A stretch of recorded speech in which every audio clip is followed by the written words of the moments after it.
How's it going, everyone? Just give me a second. I'm just trying to make sure got everything set up.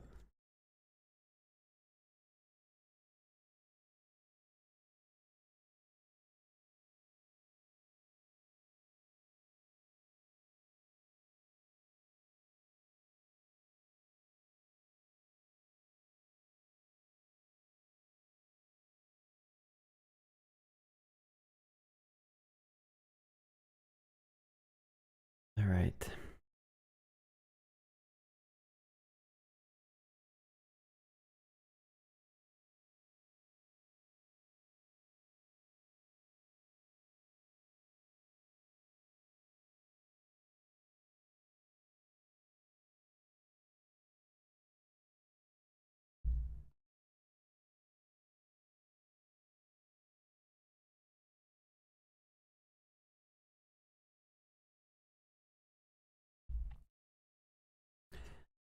All right. How's it going, everyone? We are gonna let me change the title of this thing as well.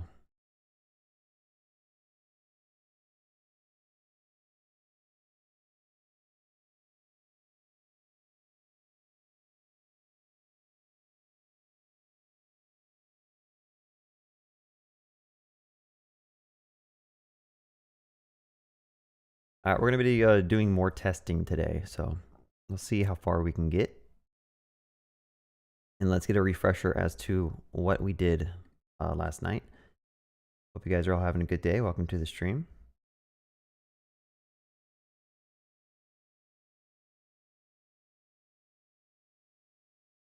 So just a recap for all of you who didn't check out the stream last night, we worked on adding something called Cypress for adding end-to-end testing. And we also updated an integration test to do some logic to verify that emails get sent out properly when I run a script. I guess the first thing we can do is figure out why is this content red.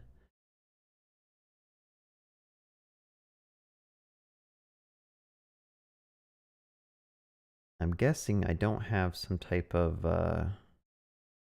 sometimes I have to restart my ESLint server to fix some issues, but it looks like I don't have the correct types set up for jest or something.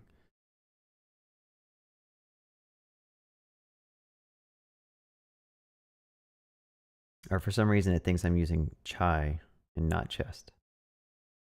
So I gotta kind of figure that out.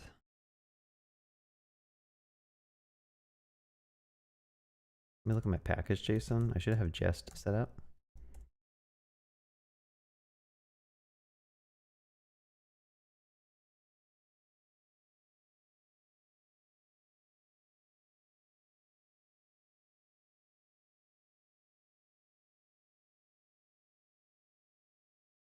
Okay, let's go and Google this. So TypeScript, jest.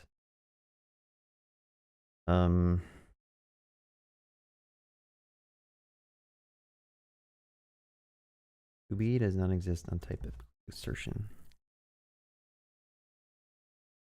It's weird because this was working perfectly fine last night, and now all of a sudden this morning, I'm getting TypeScript errors.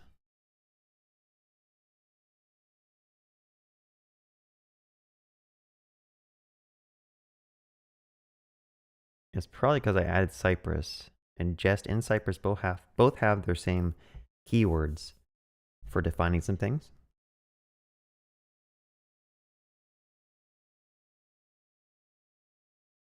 How's it going, Brahim? My day's going pretty good. I just woke up. You need to exclude the jest spec files from the tsconfig, then declare tsconfig spec JSON, where they are explicitly included again. Really?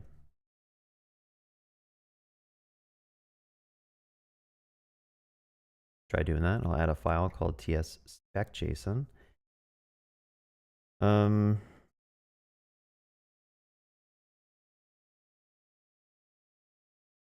wonder if there's a accepted solution. Oh, there's an official repo that says how to do this. Let's read through this real quick.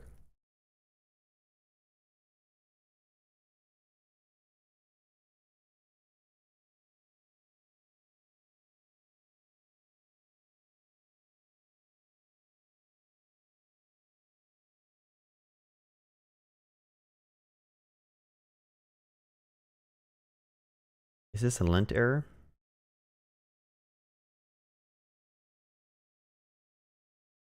Okay, it is a lint error.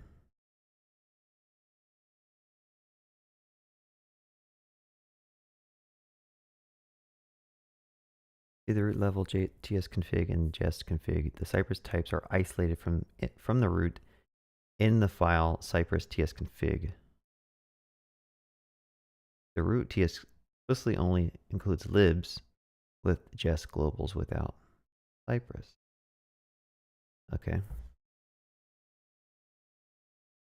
So let's look at the TS config. And this is only including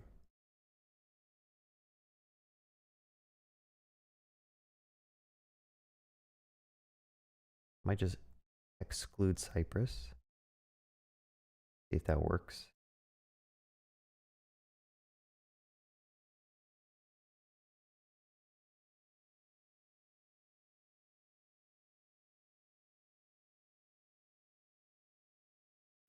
Okay, that's now it's making this file red, and I think what they're saying is I need to add tsconfig here.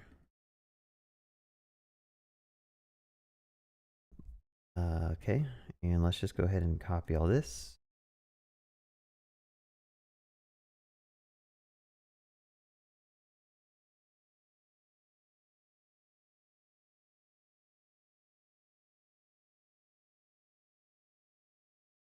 Restart my TypeScript server, see if that fixes anything. It does not. Not find types Cypress. Let's see. Then this include Cypress. This is the fun stuff you run into with programming.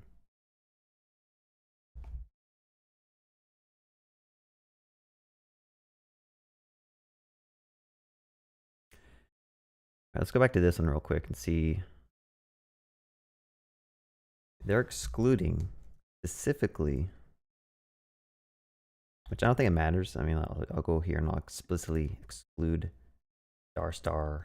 *deck.ts.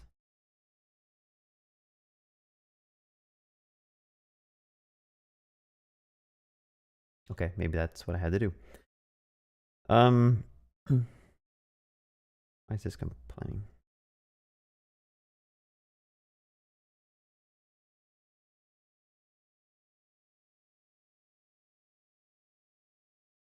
Anyway, let's see if we're good. So we got the test going now.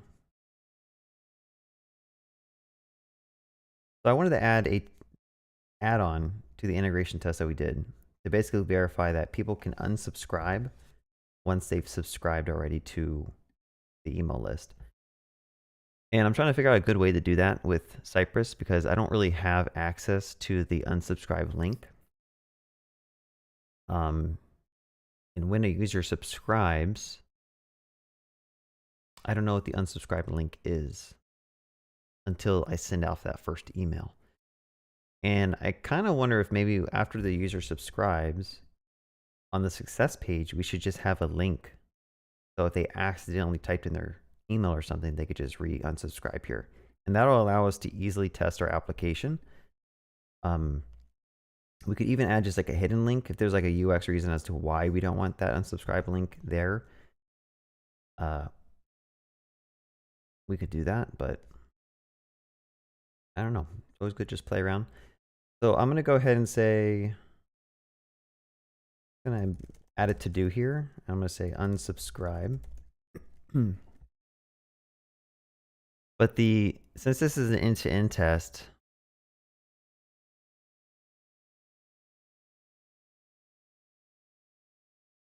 we're going to have to check. There's also no way in our UI to know if the user like exists in the database or anything. So it's like unsubscribe, and then we have to like check the DB to verify the user is gone. Or we have to do something else. I'm not really sure what the best approach here would be. By clicking, I think if it's a real end-to-end test, we should probably actually check the email and click it. At this point, I have two tests that are kind of doing the same thing, but I guess it's okay.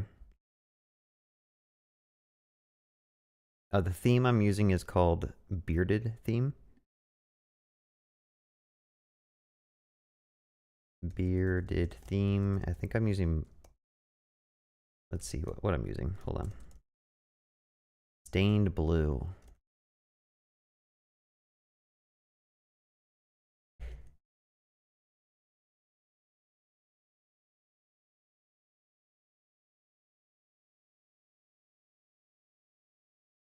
All right.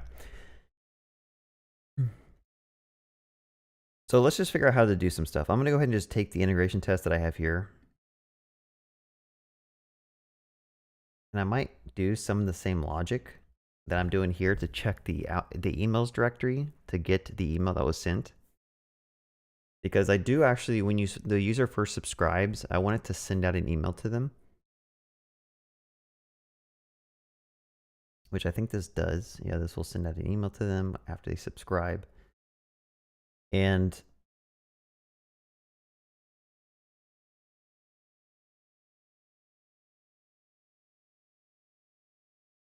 let's just grab some of this code real quick. So I forget in Cypress, can you run node code here? I don't remember if this runs inside the browser, if this runs outside the browser. So I might have to actually add like a fixture or some type of command. And typically your commands here is where you put in your node code.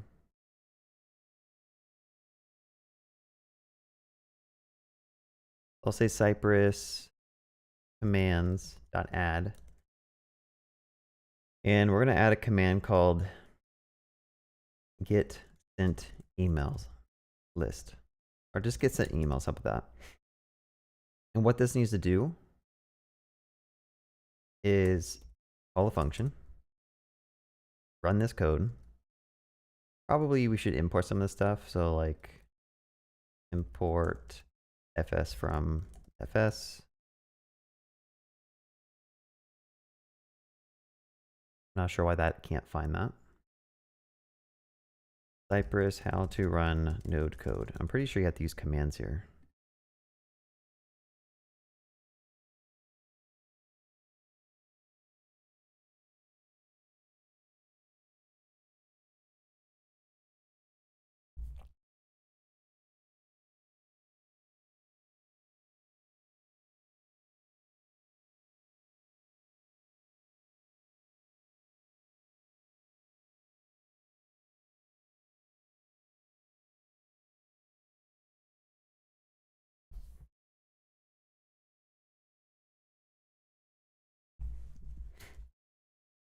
Okay, site.get. Does this help us at all? I don't think this blog post helps us at all.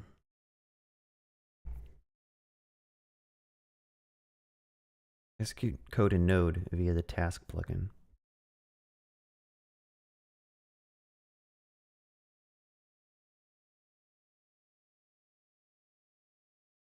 Cypress config.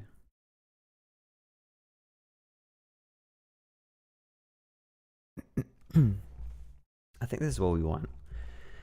I think we want a task. Cypress task versus command. I think a task is what you use for node code.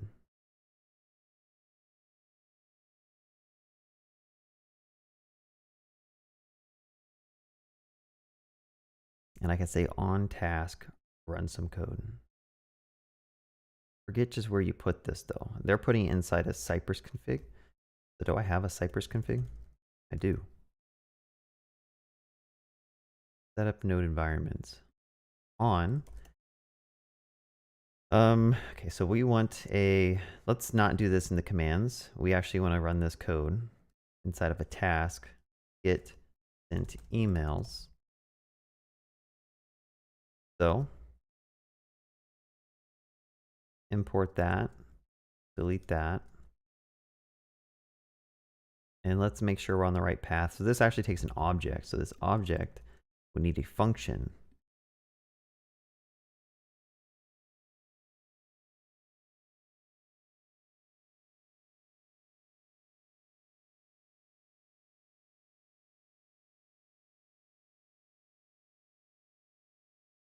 Task plugin event handler.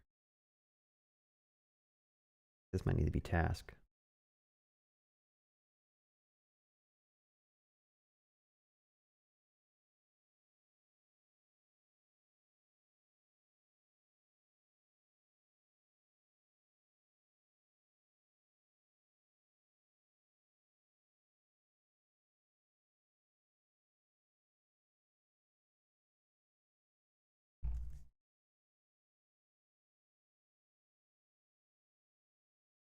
Okay, what am I doing here? On.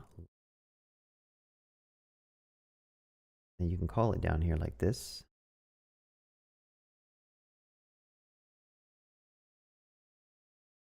Okay. Don't need to expect there. All header content. Just return this and see what happens.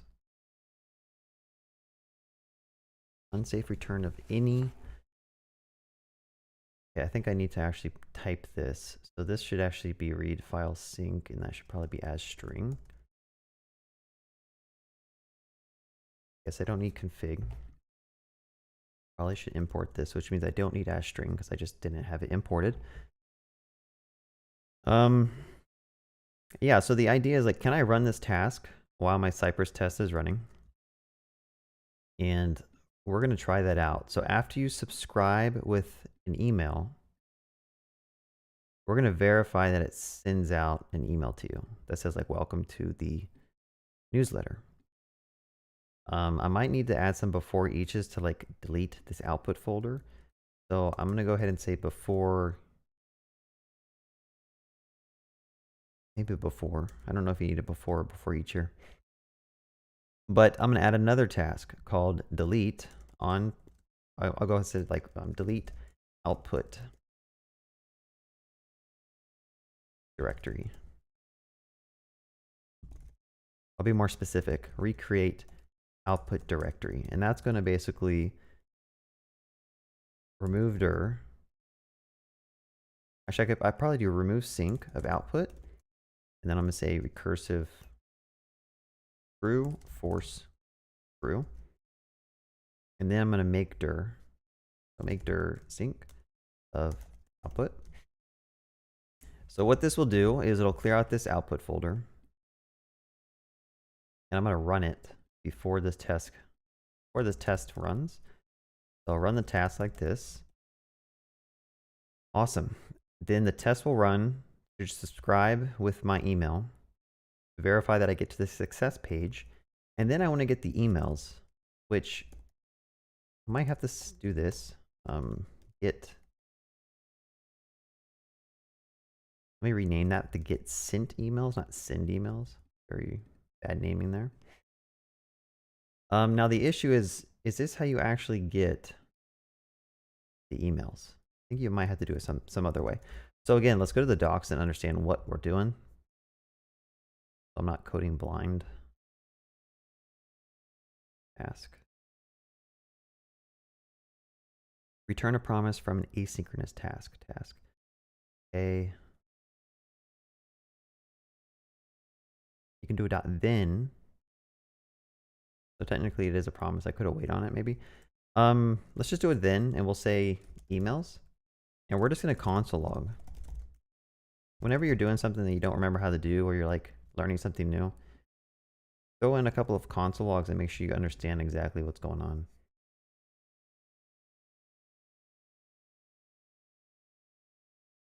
Let me open Cypress again.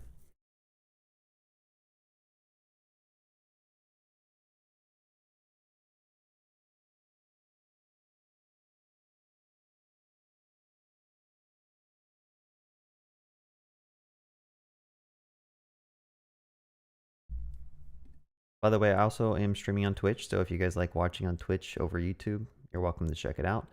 Not my primary place I'm going to be streaming. Just trying to diversify my stream methods, kind of.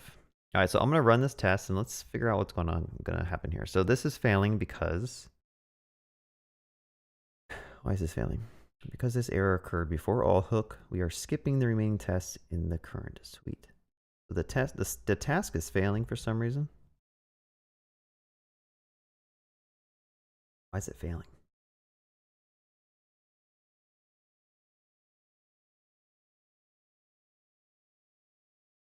How's it going, Max Programming? By the way, go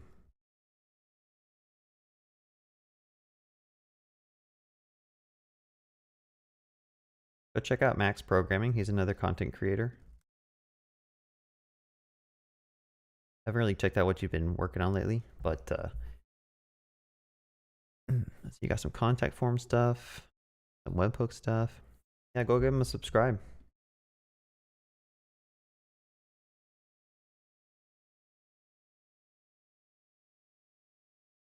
So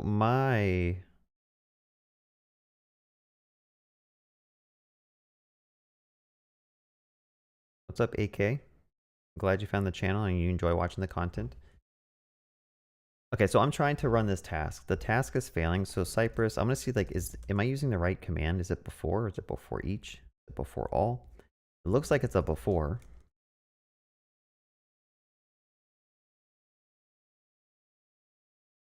Okay, that looks fine. So it's a before. This task is just failing. So like we have to figure out, why does this task fail? I mean, the quickest way I can figure this out, because I can't figure out where the console log is I'm just going to go ahead and console error this out. Make sure we get more feedback as to what's going on. I think we're also missing a base path. Where does that need to be defined? I saw a warning printout saying I don't have a base path defined. Let's rerun this test and let's see if we get any errors. Don't. Might have to actually base URL and compiler options. tsconfig paths will be skipped. Let me try to fix this. I hate warnings.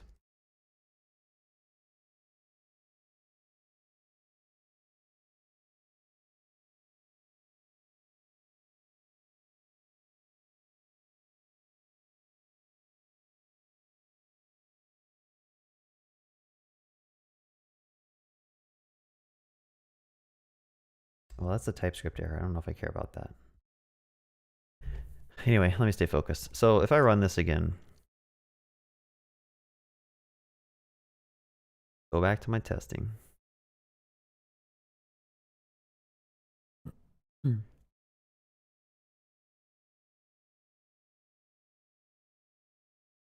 I would ask, if you're using PHP, what framework or library are you using with PHP? If you're using one, are you using like Laravel or using something else?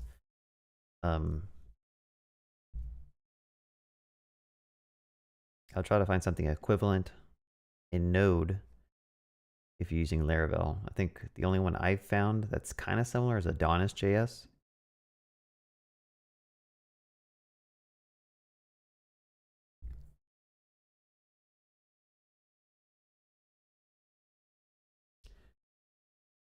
Why is this not working?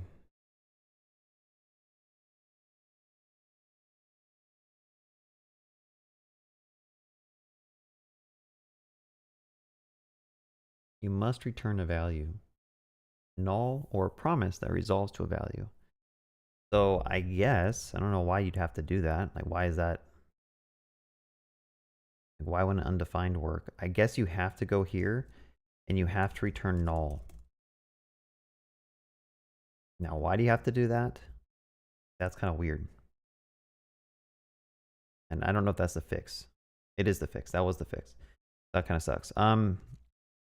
So we got past that error, but now we're at another error because I'm calling get sent emails and that one's failing. So let's go ahead and print that to the console. No email sent. Context sent.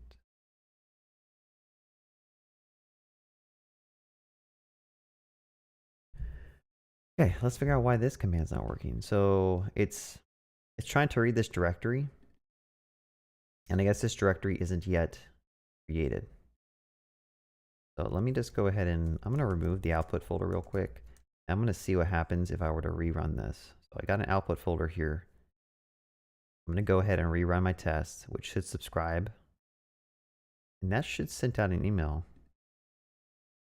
But we are not seeing an email get put here. So I kind of wondered if something's actually broken here.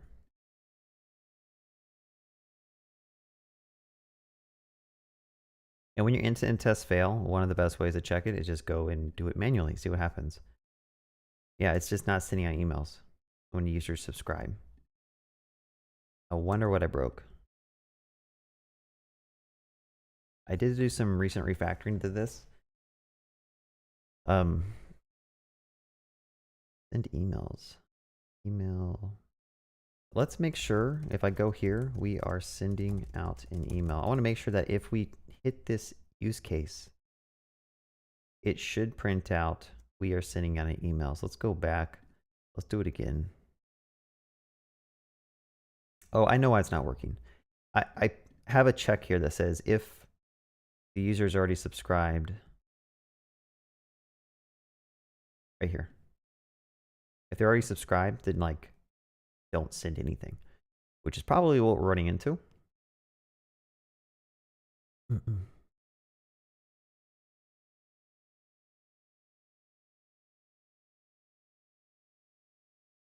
Max programming, Golan's pretty cool. I mean, I just wanted to spend a couple days learning it, just so I'm like familiar with the syntax in case I ever stumble upon a stream that I'm watching and they're using Go. I'm not completely like just lost. I like to have some context when people are using languages, so like I can actually follow along kind of. Overall, I mean, I like it. I would like to try to build out some type of larger application using Go and just really dive into like the performance of Go and see like how good it can do something. I just haven't thought of a good project idea of like what I could potentially do with Go. I was thinking about trying to find a way to like write like my own little Babel thing, which traverses like a bunch of files and does stuff to them. And then I figured, let's not get distracted. Let's stay focused on my main content, which is Next.js, JavaScript, React, stuff like that.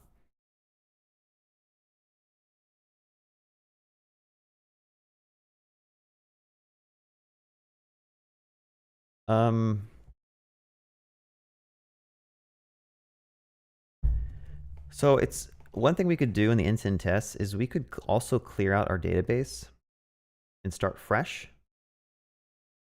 Just delete all the entries, because right now I think the reason this test isn't working is because I have my user who already exists in my database here, and we have to clear them out for this test to even work. So I might make another task here called like clear Dynamo DB. Actually, I'll just call it clear database. How about that? I'm going to keep this abstract from Dynamo. And we'll make another helper function here, which we're going to have to do some extra fun stuff. Pull in that logic, basically.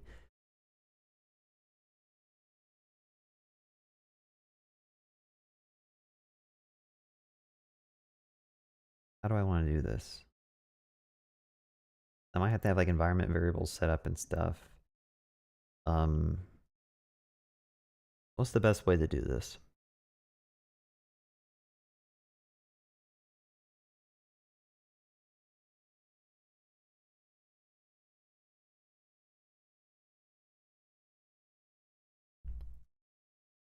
You know, I could just bring the Dynamo client. The issue with this is that this is hard coded to bring in environment variables. Which maybe that's not an issue, but the Cypress has a weird way of dealing with environment variables, which is kind of annoying. So I kind of want to just pull this code in and hard code some stuff for now. Not the best approach, but should be fine. So like for region, this doesn't matter because this is never going to, I don't think this test is ever going to run against a real database. Potentially I might need to, but for right now, and I'll just put like, I think I call these like local or something. Yeah, they're called local. I'll just hard code those local. And this one is going to be HTTP localhost 8000.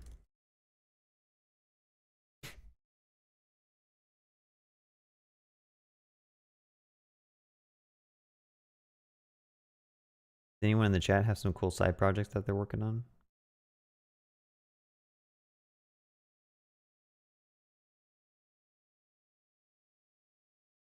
After this test, I might be willing to like just answer questions, or you guys want me to review something, like you guys can post me a link to your project and I can like look through it or something. I don't know. Maybe I'll just keep on working on this though. Okay, so we want to clear this database. Now, I don't remember how to do that. Let's see if TypeScript can tell us how. I might have to do a scan to get every item. like this. I think the table name needs to be that. I think that's all we got to do for the scan. And then for doing after the scan, oh, I should probably put async here. Okay. We need to basically loop through. I'll do this. I'll do an await of a promise all, and then we're going to say all items dot map item. We need to run client dot delete.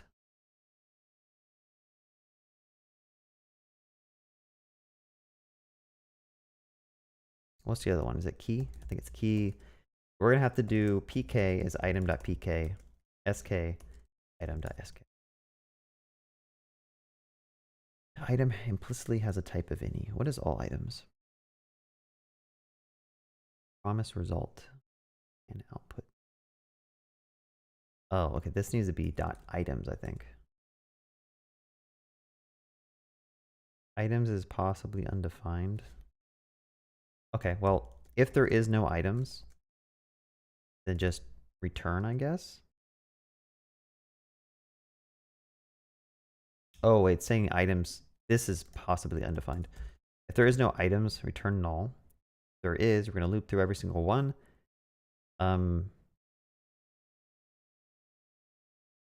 Attribute map.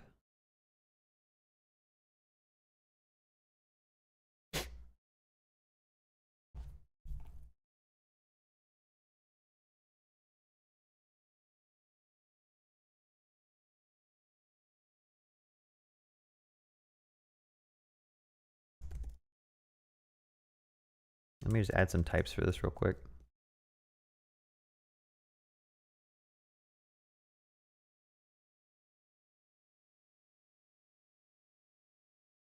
Specify a different type. I hate this linting error, to be honest. But I might be able to just do this. So this is going to be a partial of a dynamo item. There we go. That's good enough. Okay, so this should read every item from the database and then delete them all.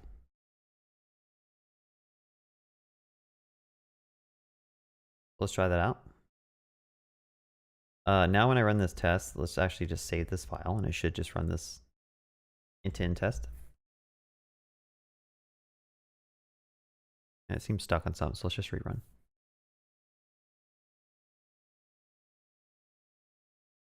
Getting a ton of errors. Why are there so many errors?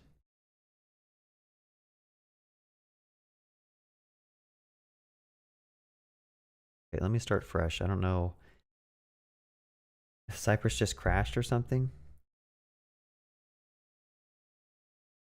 Yeah, I'll just restart it. I don't know what's going on there.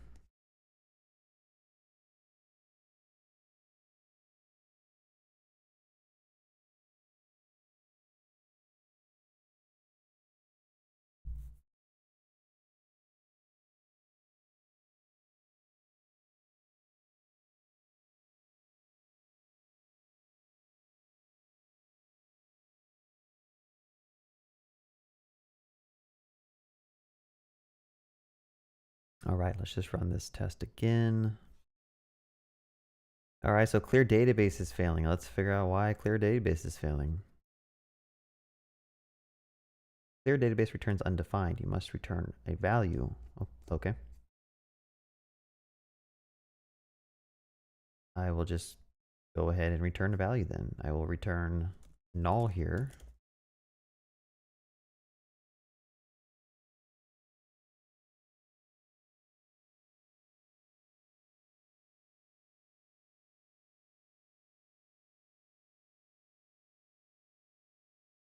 We got a bunch of warnings. I'm gonna go ahead and see if I can clean up those warnings. I think I copied some like React, or not some React, some HTML. I forgot to like convert it to JSX. So it's failing on a couple of places. Let's figure out where. Probably stroke width too.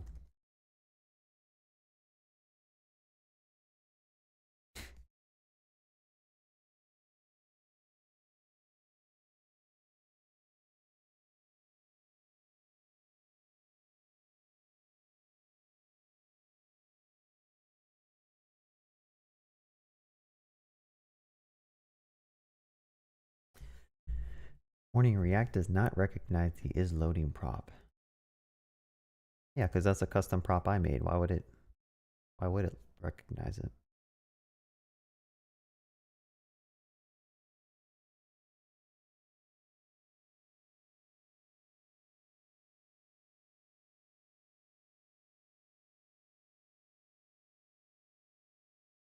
I don't know why that's complaining, to be honest.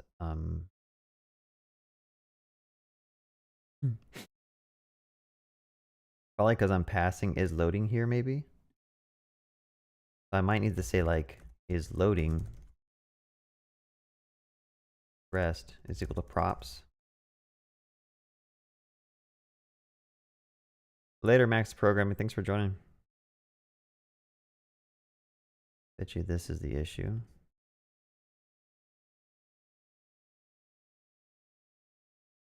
Go ahead and delete the props.is loading.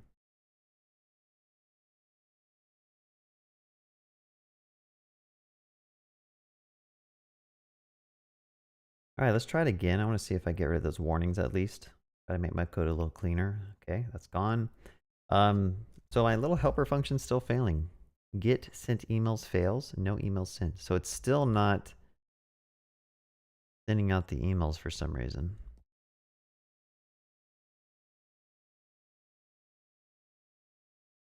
So at this point, I'm going to add console logs to my router, to my subscribe use case. I want to see, are we getting here? Like console.log, we are here.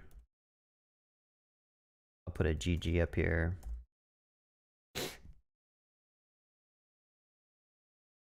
It should print something out. Oh, it would help if I didn't have syntax errors. Run it again. Okay, it's definitely not working here.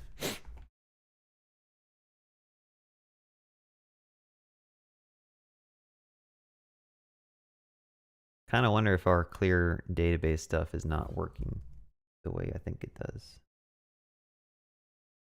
Do not use an A, use a link instead. Okay.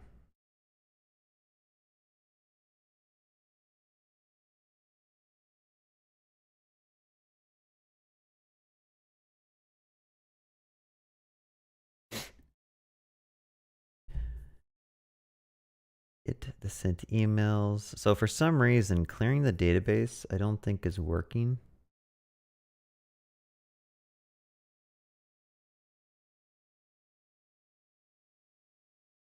So let's just go ahead and look at that Cypress config and let's just print out some things here. I'm going to go ahead and see like, what is all items set to? And that should print out something when this test runs. Okay, we got items here, all items, dot items. We got 1, 2, 3, 4 entries. And then we do promise all await.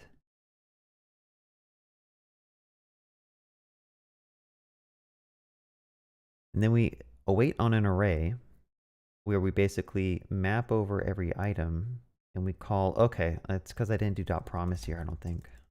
Probably the issue. Let's try that.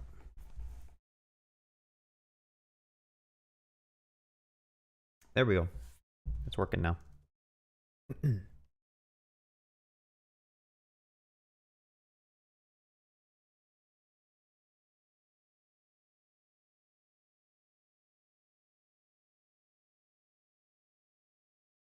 Okay, so all that to write an intent test that basically empties the database, deletes a folder, and then it hits my API, it subscribes with an email, and it verifies that when someone subscribes, it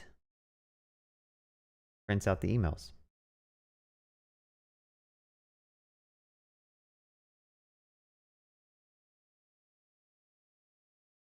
Yeah, instead of return, I could just return the promise here. Yeah, I could do that.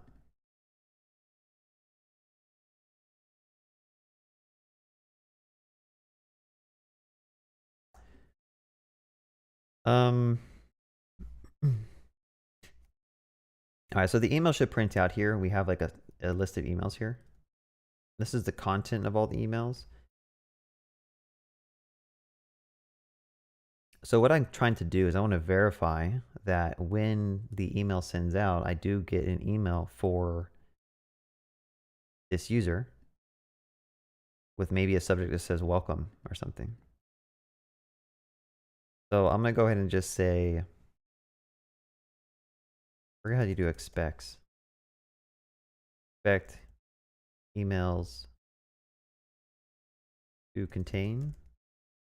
I expect array to contain. Let's see if this is here. Try array to include something that includes. Yikes. Thank you for the follow. Ivan. I couldn't read that. Ivan the something of Python. Let's see.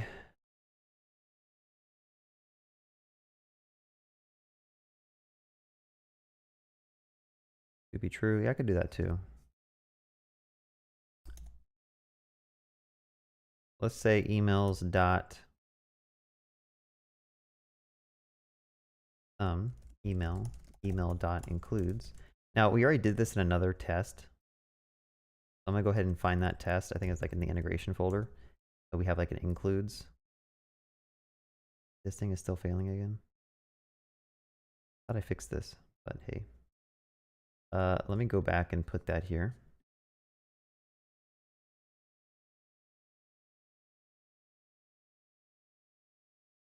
I'm gonna pull this out to a constant so we're not like hard coding the same string different places. So pull out the expected email here, and that's what we're gonna type into the browser.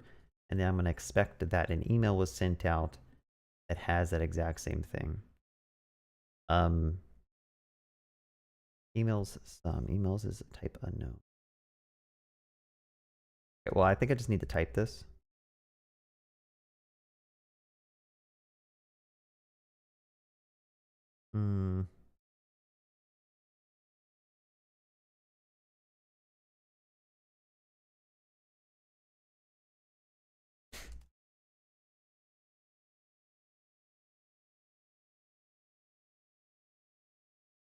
Let me just go ahead and just do some TypeScript magic to get that not to complain. So the idea, it should check to make sure that I got an email that has that in it, right? Cypress cannot detect tests in file. What did I break?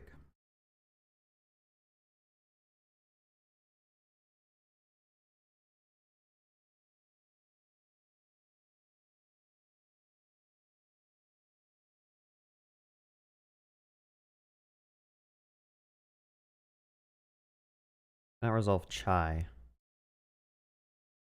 Okay, maybe I should not import chai.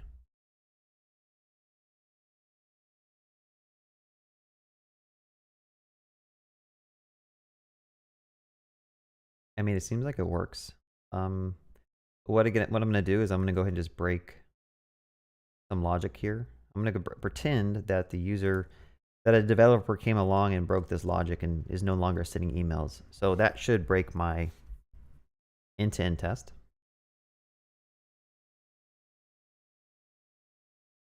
And it did, so.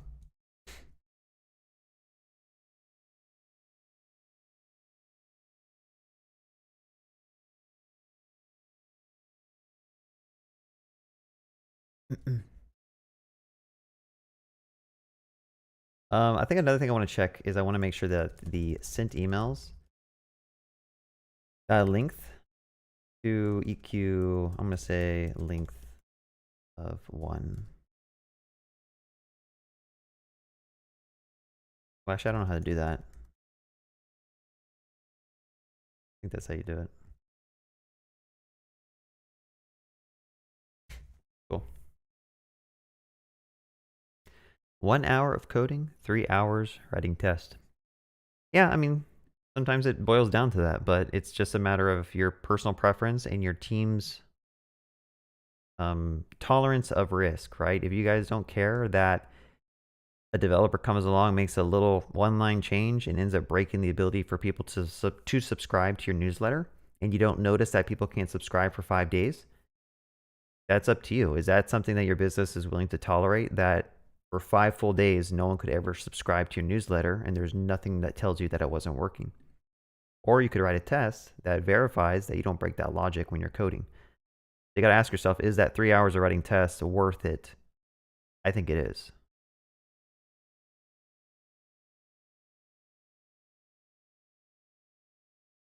Now, the 2 hours of making TypeScript happy, I will agree with that. Making TypeScript happy is sometimes annoying. But I do think I think the benefits outweigh the cons of using TypeScript compared to JavaScript.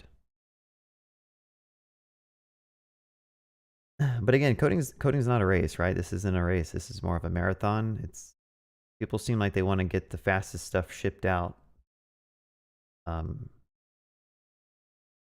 I like the motto, go fast by going slow. So go slow, go methodical, write tests, verify your quality is good.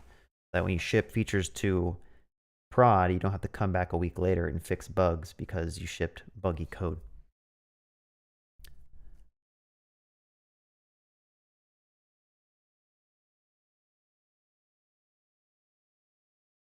Yeah, I mean, I wouldn't even say testing's fine. I think testing is critical. Like, I couldn't imagine being on a large scale project that didn't have tests, personally. And I think a lot of people who don't write tests are probably on teams with super, super really awesome developers who like can fix bugs within like 5 minutes. But if you're on a team of 10, 20 people, half of them are junior or, still trying to learn the system. And when a bug gets to prod and it takes them a couple of days to fix the bug, like that's when we start running into issues, right? Especially when your system has thousands of files, hundreds of API endpoints. It's very hard to figure out, okay, what changed, what broke, why is this not working anymore? So that's why I like testing. I think this is good. Like, we check that when you subscribe, you get an email, and there's only one email that's sent, and that email is sent to the right user. I think that's good. I would like to try to figure out this red stuff. I think this is just an ESLint issue, which I thought I fixed.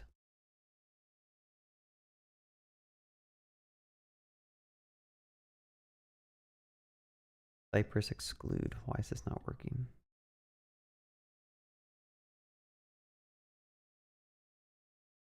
Property to be does not exist on assertion. Go back to this.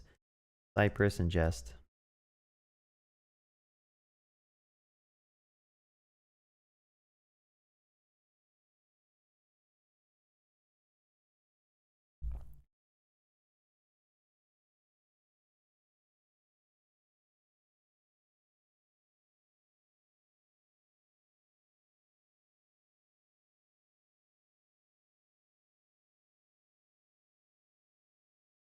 It was fixed by adding this TS config. Let's try that. Let me try that. Include that file.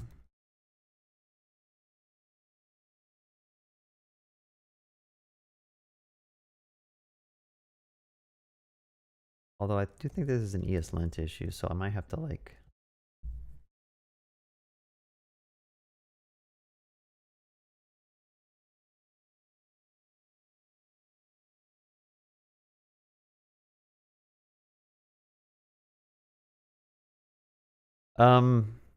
They also give you limited time for test tasks. Who's they? I mean, like, I don't know. You can think what you want about tests, okay? I'm not going to try to convince you otherwise. I personally wouldn't want to work on a project that doesn't have tests. That's just me.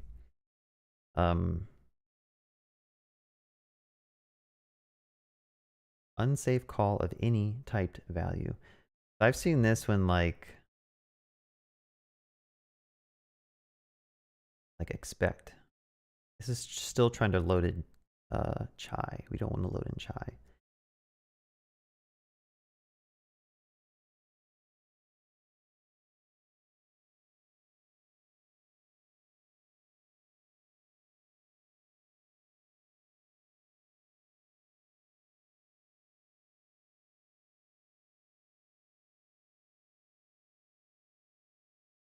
I don't have chai even installed, do I? No. All right, let's just go back to this one real quick. I'm going to go and Google this error too.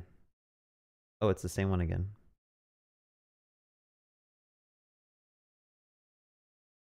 So this I will agree with. This is something that's really annoying. Like TypeScript, you'll waste so many hours just trying to figure out issues with TypeScript sometimes. Just with Cypress TypeScript, and then I'll type in this error.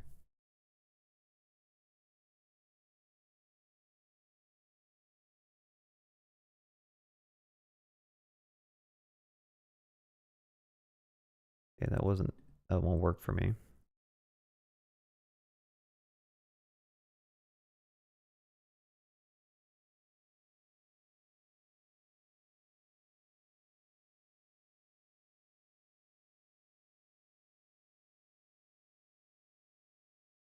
I can try asking ChatGPT. It's just been down. Every time I check it, it's down. Yeah, it's still down for me. You can check it. Go to this link and tell me if it works for you all. Because it hasn't worked for me. It didn't work last night. Good morning, JJ.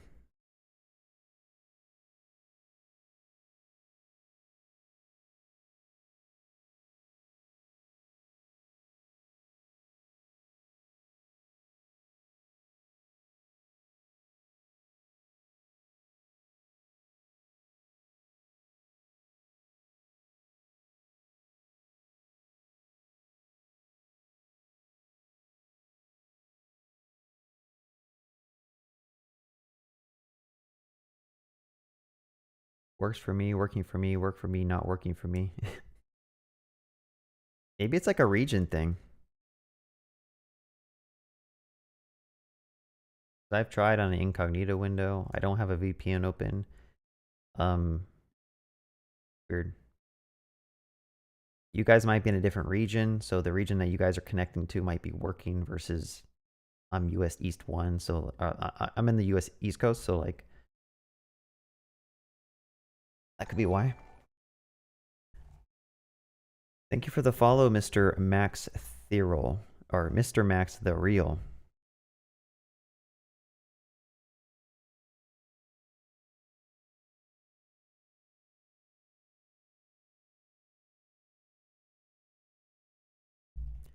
Why is this not?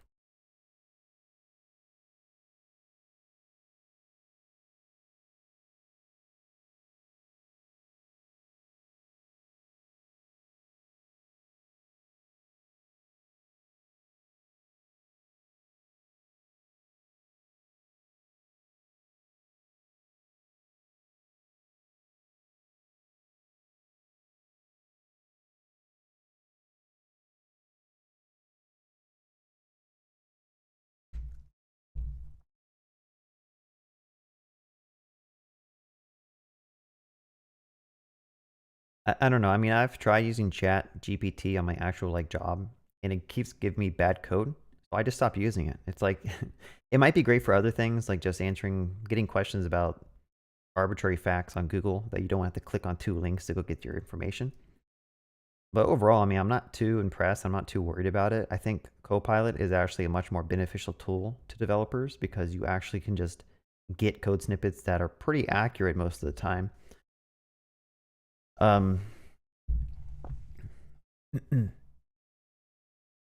But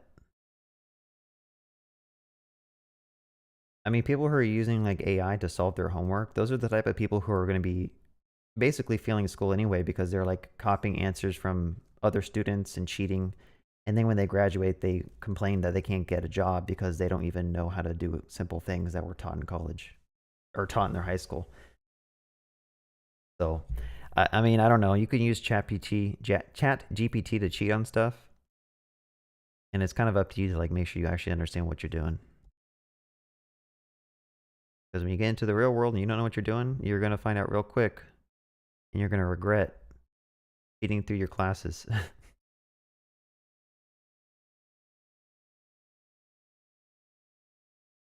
I might just give up on this lint error. It's kind of annoying.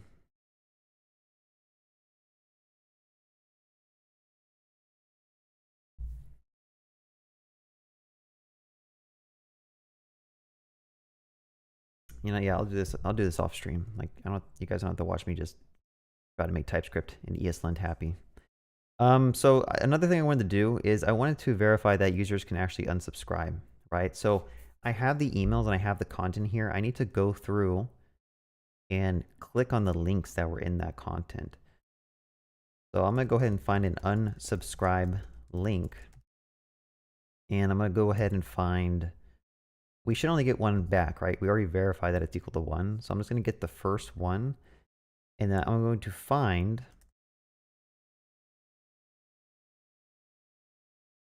the body file. So actually, let me go back to this thing. We probably want to go to this method, and instead of returning just the headers, I could probably return an object that has the headers content, and then probably the HTML content like this. And let's just do the same code. We can clean it up in a bit, but this thing has a file called body.html. I want to read that in. And now when I call this method, it's actually going to return us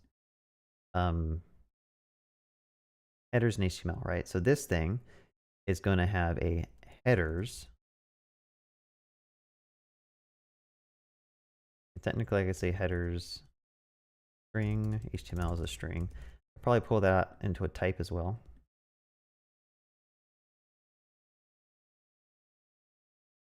I think it's not assignable to headers. Email and value are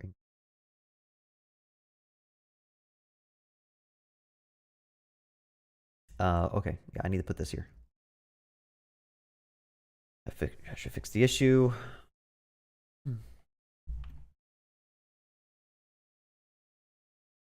And in fact, since I already know it's equal to 1, I could literally just say email, the sent email is equal to sent emails 1.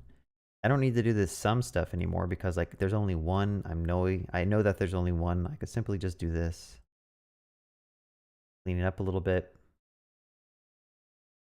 I'm gonna put an exclamation mark because I know it's defined because its length is 1. They don't like this forbidden non-null assertion, so if I guess I want to make TypeScript happy, I just throw an error. Email was not found, but expected one to exist.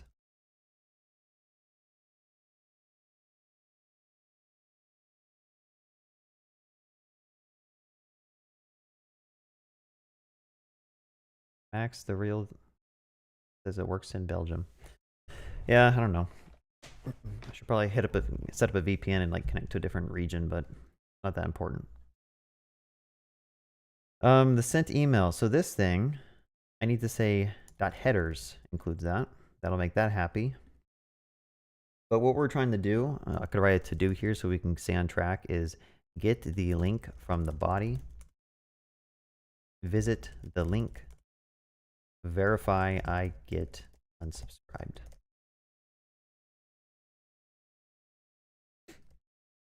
So what we're going to do is we are going to say get the body, and we might need to use some regex, however you guys want to pronounce it, to get that content.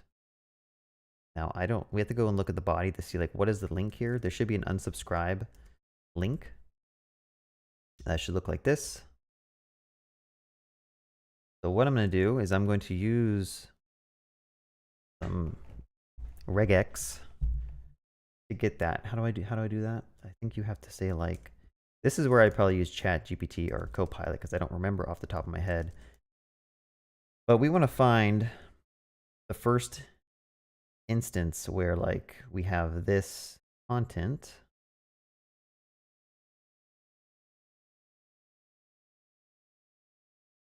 Really, I need to get the ID because I don't know what the ID is after you subscribe. And I'd rather it be in the email and verify this thing exists in the email. So I could do some grouping here to get the ID. But I might have to like escape a bunch of stuff. I don't know if you need to escape colons. I don't think you do. Thanks for the follow, Rainer Amos. Okay, so let's go and figure out how to get groups. JavaScript, regex, get groups. I think it should be pretty straightforward, capturing groups. Okay, you do a dot match.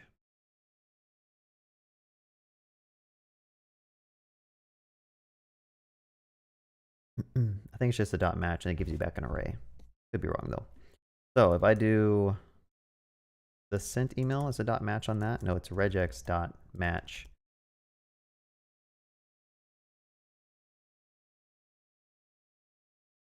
Actually, no, it says this is a string. Oh, okay, my bad. It's the email dot match, pass in the regex. That should give us back an array, I believe. Now what I could do is hover over this and it says it is. Actually, I don't know what this is. I think it's an array. So the first group, I have to get this, right? So I'm going to get the const. Oh, hold on a second.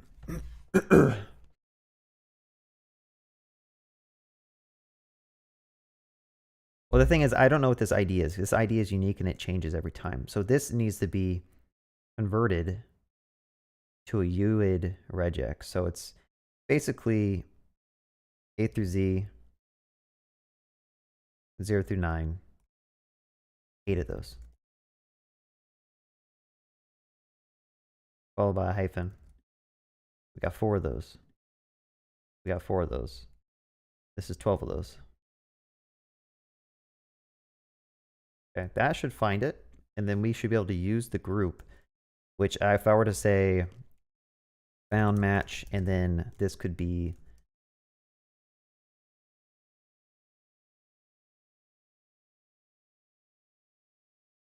subscribe, unsubscribe ID equals the sent email.html. So I want to take the email that we found. We want to match it against the regex. And here we go. So then what I want to do is I want to console log this to make sure that we're on the right path, because I wrote 3 lines of code and I don't know if it works. This thing is saying that it could be undefined. So actually what I should probably do is I'm going to say if it's not defined. Actually, I'm just going to print this out real quick. Hold on.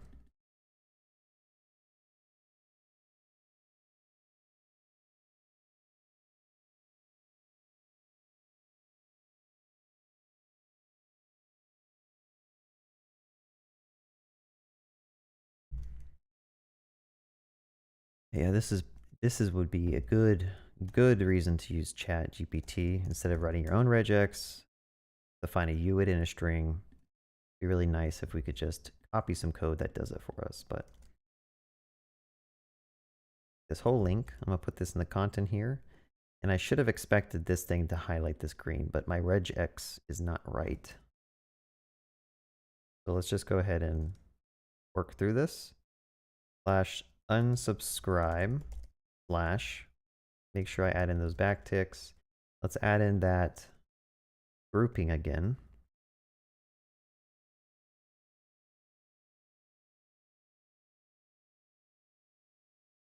Let's delete some stuff.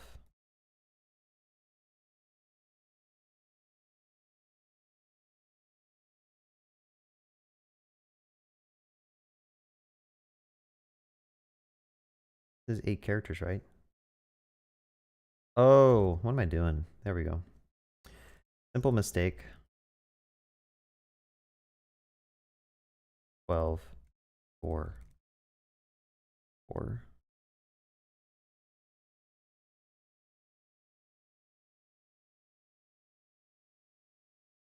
Oh, this is a 3-part one? Maybe I just didn't understand how the 4. There we go. That's what I want. So I'll take this full regex. I'm going to paste that into our code. Like that.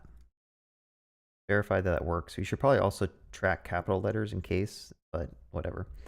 So this should print something out. Okay, we got this down here. We got the first group, which is 0. which is what we want. So if I say sci.visit match string group 1, I'm going to say if there is no match string, I'm going to throw an error. Let's see, unsubscribe link not found in email. So actually, we could let's run this. We're going to go ahead and go to our code. We're going to break it so that if I go to the send email function here, and for some reason we forget to add in the unsubscribe link, or if we have a bad link here, let's just delete a letter from that. Test should fail, I think.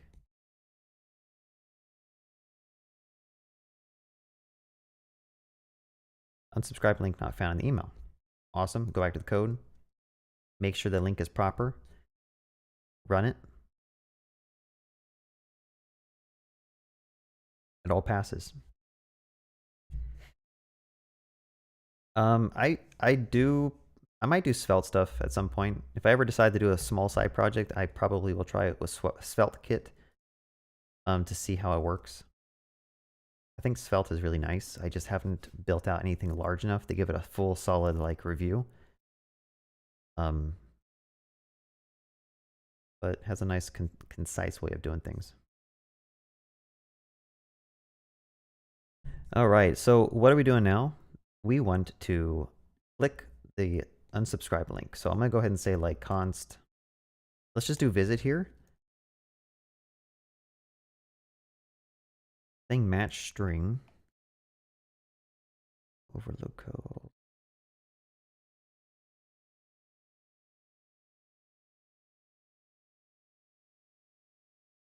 I'll say unsubscribe URL is equal to match string of 1. And then we're going to visit the unsubscribe URL. It doesn't like the fact that this might not be a string, or that it's potentially undefined. So I'm going to go ahead and whatever. I'll just deal with the lint error here. So we should visit it, and now we need to check, verify the user was unsubscribed. Now, how do we verify that they were unsubscribed? We could potentially check the database. I'm not a fan of having end-to-end tests check databases for values and stuff.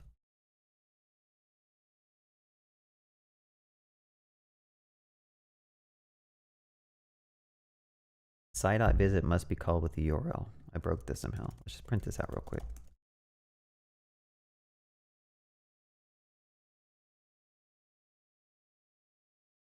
Why is it undefined? Maybe this is why you don't use the exclamation marks, because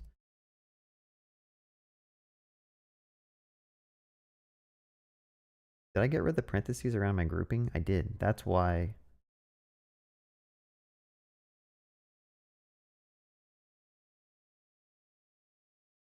Okay. I think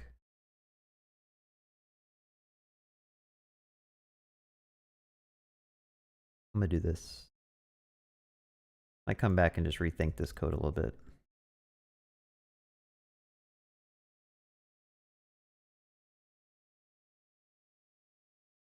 Sometimes TypeScript's not smart enough if you just do this, so I might have to like do that.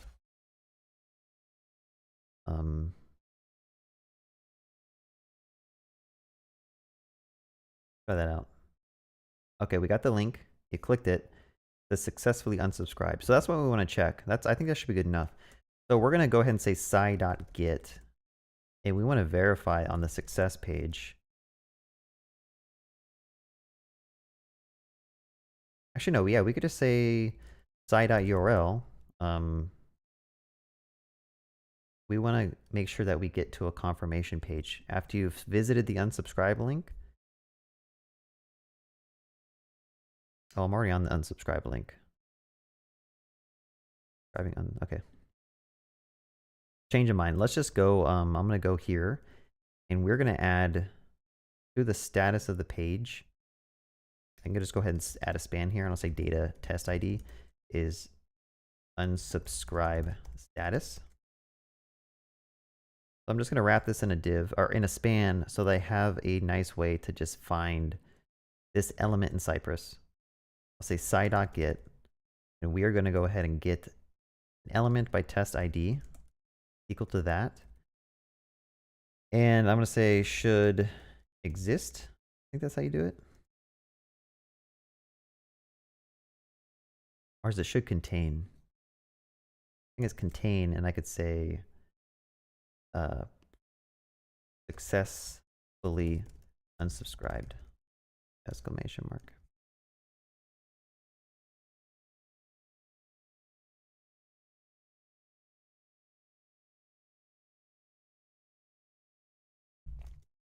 All right, let's also verify that. So I'm going to go ahead and say unsubscribe page. And if for some reason they can't see that span, this test should fail. Just rerun this test. The theme I'm using is called Bearded Theme, and I'm using the blue. Yeah, that works fine. Called Stained Blue Bearded Theme. And then the icon set I'm using, I think I'm still using material icons, or actually I might be using the bearded theme icons. These are actually like custom icons that bearded theme gives you. Very nice. All right, so we have a Cypress test that does quite a lot of stuff. I think this could probably be cleaned up in some ways. Did I leave any console logs anywhere? Did. Let me delete some of this stuff. Actually, no, those I want to keep in. And I'd rather make those infos personally. This GG can go away. This can go away too.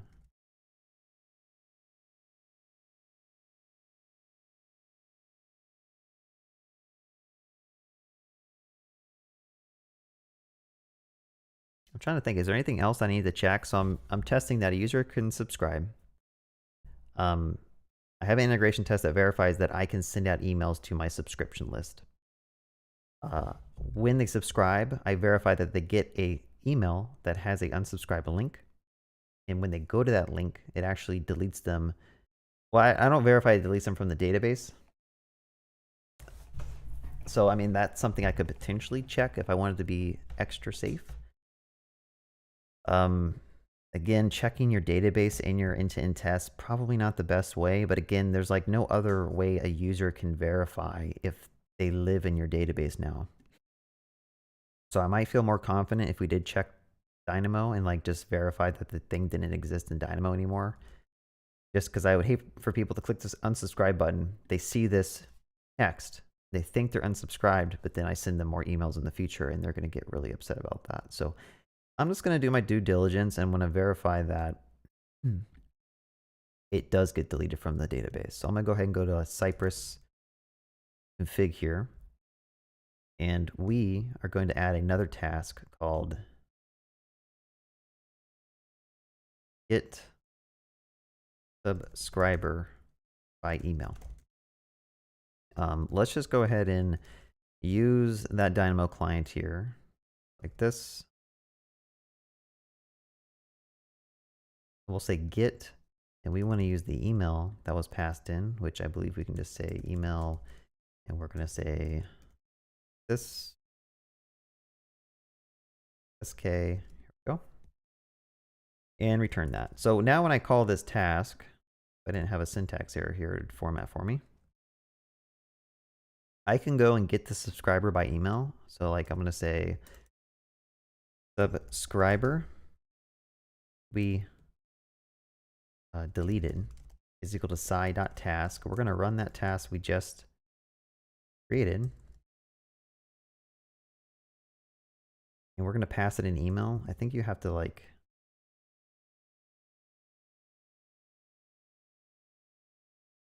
let me change this to expected email. Let's make sure this works. I'm going to go ahead and say expect this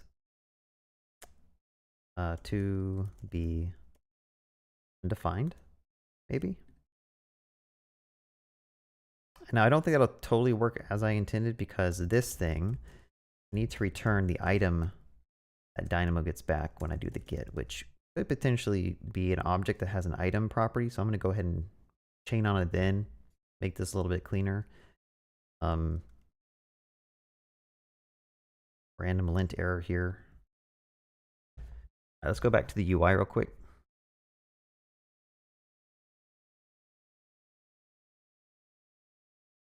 Just rerun this.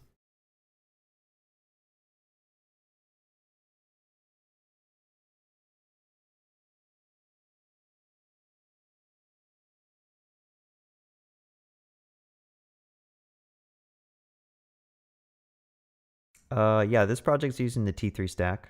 I'm using Tailwind. I'm using well, I'm not using Prisma. I'm using DynamoDB. What's going on here? Why is this broken?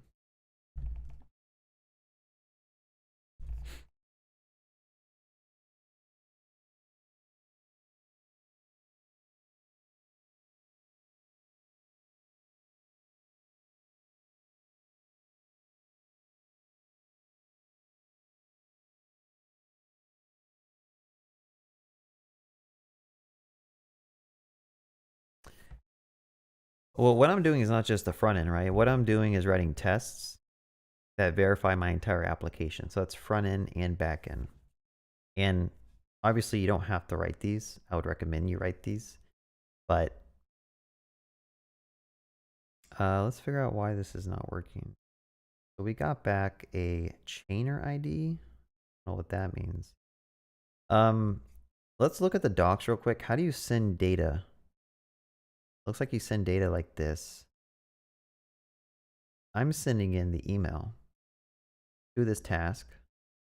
And what I want to do is I want to verify that is this task actually doing what we think it does? And what does it return back?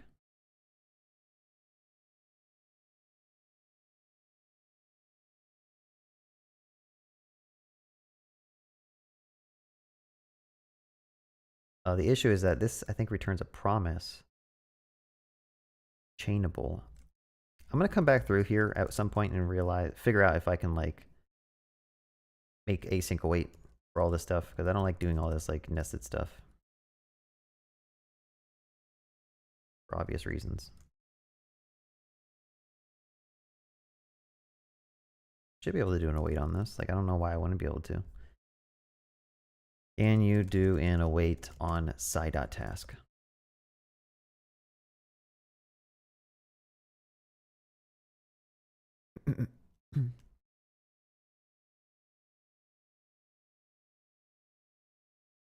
Using await on a Cypress chain will not work as expected.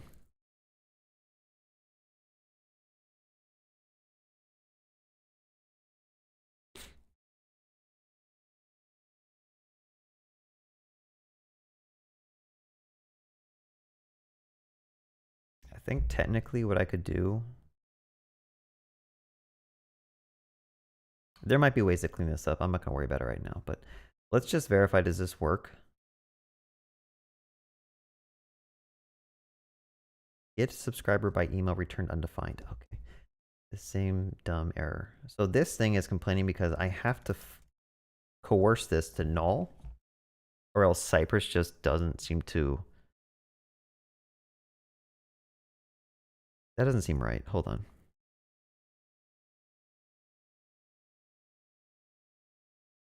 Yeah, that was the issue. Like, it's so weird how you cannot return undefined in these tasks. I need to go Google that too.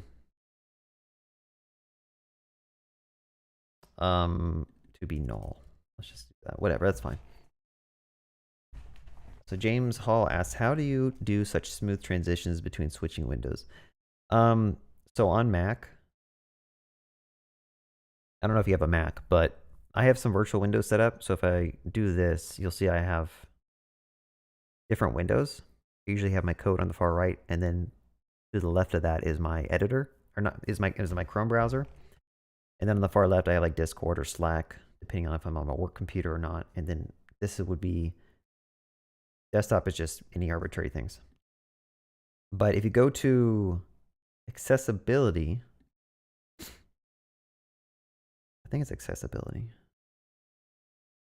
and you go to display, click on the reduce motion, and it just reduces the animation so that it doesn't have to like do that whole sliding thing, which your CPU is really getting hammered. It's going to be like a laggy slide. Or rather, it just be quick. I don't want to waste time watching it slide panels across my screen, honestly. All right, so we verified that the email doesn't exist. And again, I want to break this real implementation. So I'm going to go to the unsubscribe use case, and I'm just going to go ahead and delete this call. And if I do that and rerun my test, it should fail because now I'm not deleting this thing from Dynamo. And I should have, I'm going to add one more thing. Hold on, I'm jumping around. I'll run the test real quick. It should pass. But I want to check. It should remove 2 records from Dynamo. Okay, it failed because it did not delete the record like we're supposed to. So I'm also going to do this.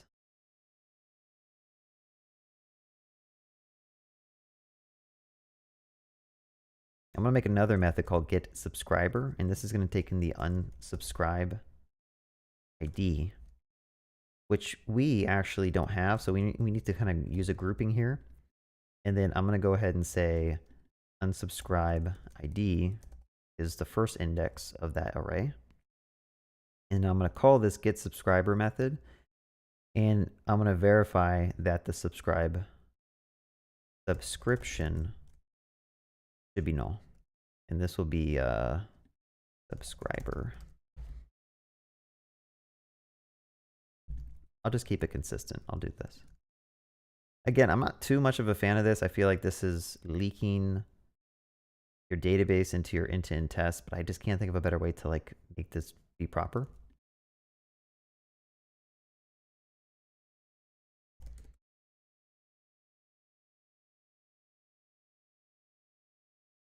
I think I called it a subscription. I'd have to go and make sure. I don't want to write some bad code. Yeah, it's called subscription. Okay, so we got another method, gets subscriber by unsubscribe ID basically, and that should verify that it removes both those records from Dynamo and that our Dynamo table is empty. There's no rogue records laying around. We know everything's cleaned up fine. Let me commit this real quick. The VS Code theme I'm using is called Bearded Theme. I'm using the stained blue palette. Okay, let's just go ahead and say adding more logic to my Cypress end-to-end test.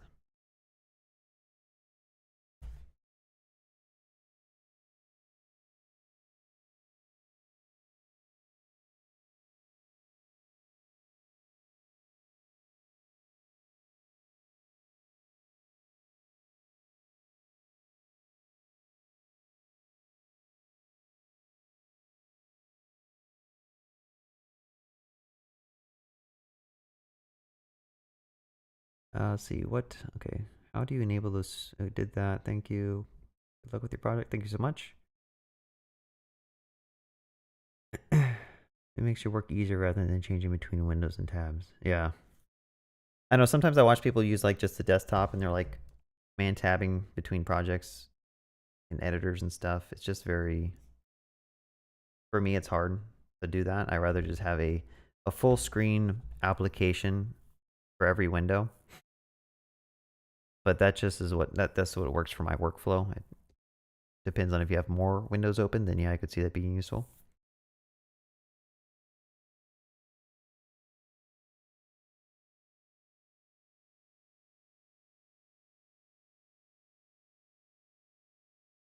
Yeah, so are most of you guys watching? Do y'all have you guys played around with the same stack I'm using, like the T3 stack or Next.js or Tailwind or something? You could start a new challenge trying to learn NeoVim. I'm good. I like VS Code.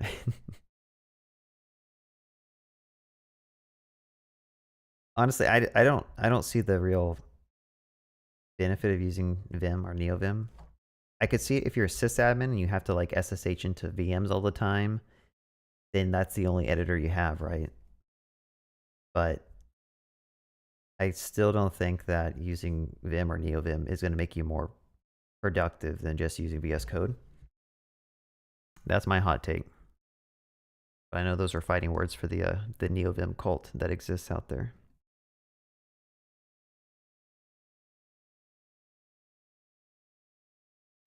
I think what else I should do.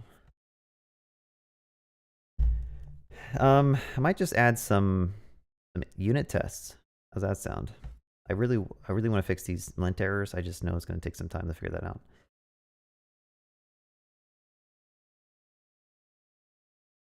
So I do have some business use cases. Wait, I'm getting a question. Can you explain a bit about using side task and the origin of using it? For example, towards should we use it and how? Yeah, so the task, the way Cypress works is that inside your Cypress tests, like if I were to load up that test we were working on, everything you write here, I believe, runs inside your browser, right? It runs inside that little Electron window that popped up here. So if you were to try to get like the window, I believe, make sure you fact check me on whatever I tell you, but like you have access to things that live on the actual browser inside of this. But if you try to use like fs read file sync here,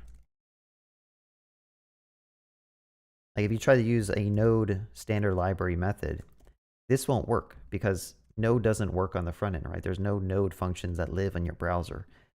So you have this like isolation between your browser code and your testing and asserts and stuff and the things that you can use to control the browser.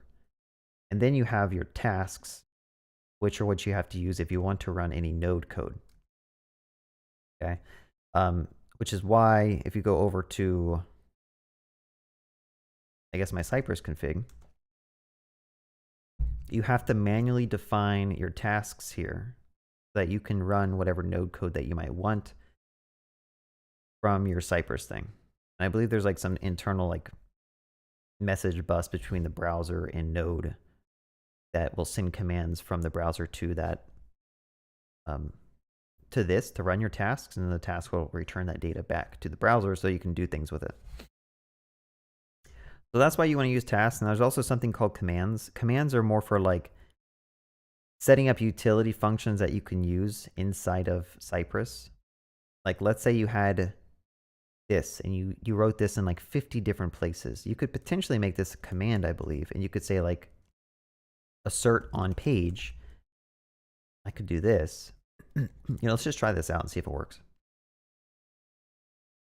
Like I think I could potentially make a command called Cypress commands add assert on page, and that would run this command. Not sure why this is red.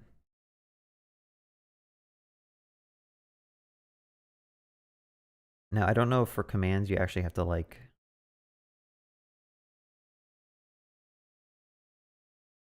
Cypress commands. Let me refresh my memory before I teach you something completely wrong. Cypress commands add the name and the callback. And how do you actually invoke it? I thought it's directly in the site object, but it might be, yeah, right here.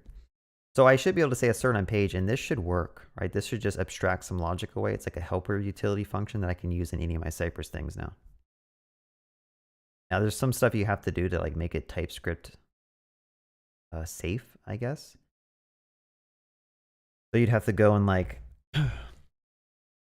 I probably have to do like a define Cypress, and then that would have a assert on page is a function that does something. And I forget how to, I think it's, oh wait, I think I have to do like, maybe. What is the namespace of this? Cypress.cypress event emitter.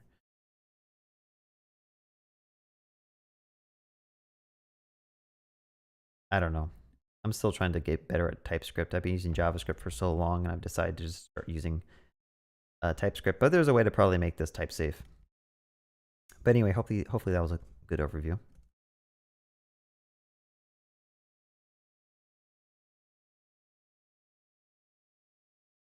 Yeah, it's also the same as like, I mean, I could potentially just make a function out here. Like I could make a helpers file folder and put a bunch of helper functions that basically wrap these things. But there might be some more caveats to the commands. Oh yeah, okay, if you want your methods to have built-in retriability, consider writing a custom query instead. All right, never mind.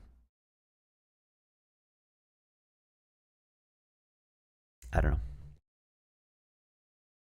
Declare may be the word you were looking for. What did I say? Did I say define?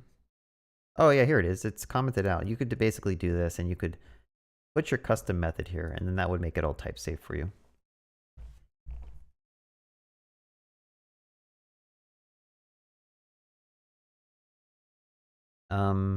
Yeah. Let me go back to the chat. I think there's some more questions. Start a new channel. Okay.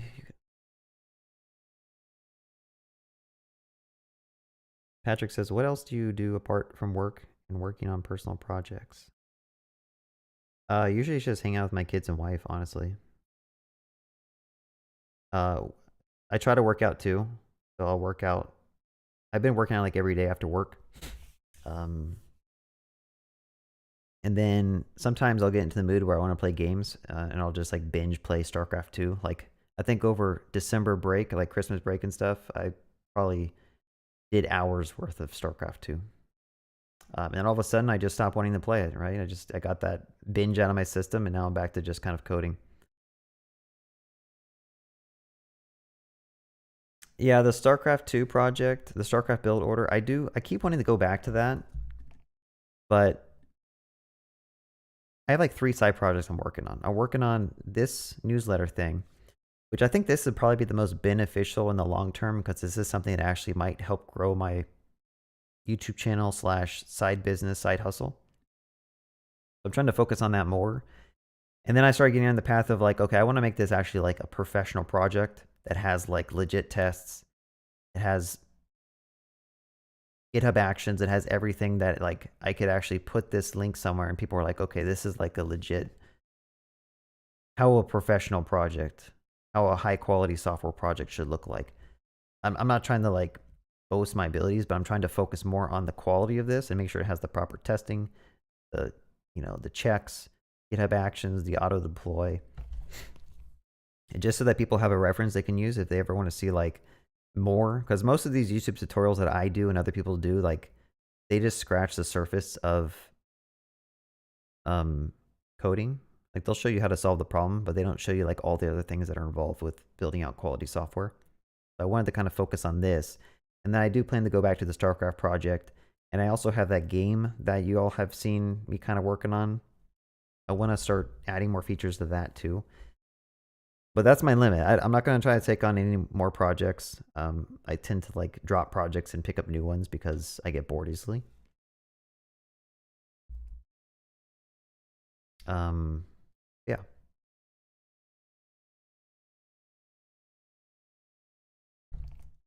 Just wanted to say, thanks for your videos. Yeah, I'm glad you guys like my videos. Nicolaj. Maybe an off-topic question. Patrick retracted his question. I wish I wasn't a low-level guy and started with web.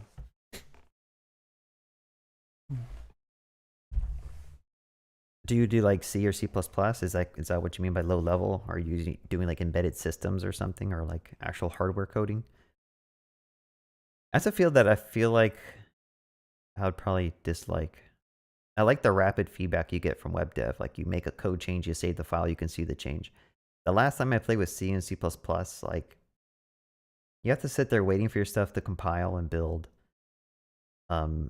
Setting up third-party libraries and like downloading the .so files and making sure they're set in your library path. I remember wasting like hours trying to figure out how to get that stuff set up in not Visual Studios.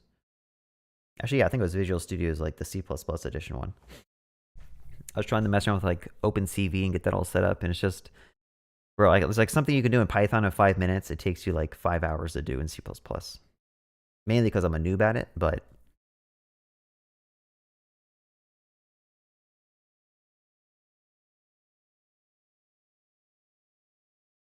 Mo says, how important do you think CS fundamentals are in web dev? Should I spend time learning CS fundamentals as a semi-beginner?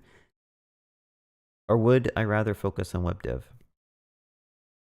I guess you'd have to define what the CS fundamentals are, because I don't know what that truly means. If you're talking about like data structures and algorithms, it's important to know like, you know, what a stack is, what a queue is. You're going to see queues in real production systems. You're going to see message brokers. Trees, I mean, we work with trees all the time, whether you know it or not. Like this is a DOM tree. This is a tree of nodes that you can dive down. And it's a matter of like, do you actually understand what a tree is? How do you traverse a tree recursively to find certain nodes that have certain properties? A lot of that is, oh crap. A lot of that's abstracted away from you, but there's going to be a time where you're going to have to like solve a problem by using tree traversal. And, excuse me, if you don't have your CS fundamentals kind of like in lock, you're just going to go to ChatGPT and try to get an answer that way, which probably not the most optimal way to do it. But like the big O stuff, I don't think that's important to know. I mean, I'm not trying to brush off performance, but I don't know if you need to really worry about this stuff. I don't know what else would be in CS fundamentals though. Data structure and algorithms, I would say, yeah, they're good for a certain extent. But then if you start getting to like, what are some data structures? Like a heap maybe, like a priority queue, stuff like that. I don't know. Then you start getting into territory where it's like you could just find a third-party library that implements the data structure for you, and you don't have to worry about that. What's up, Brian Clark? Welcome to the stream.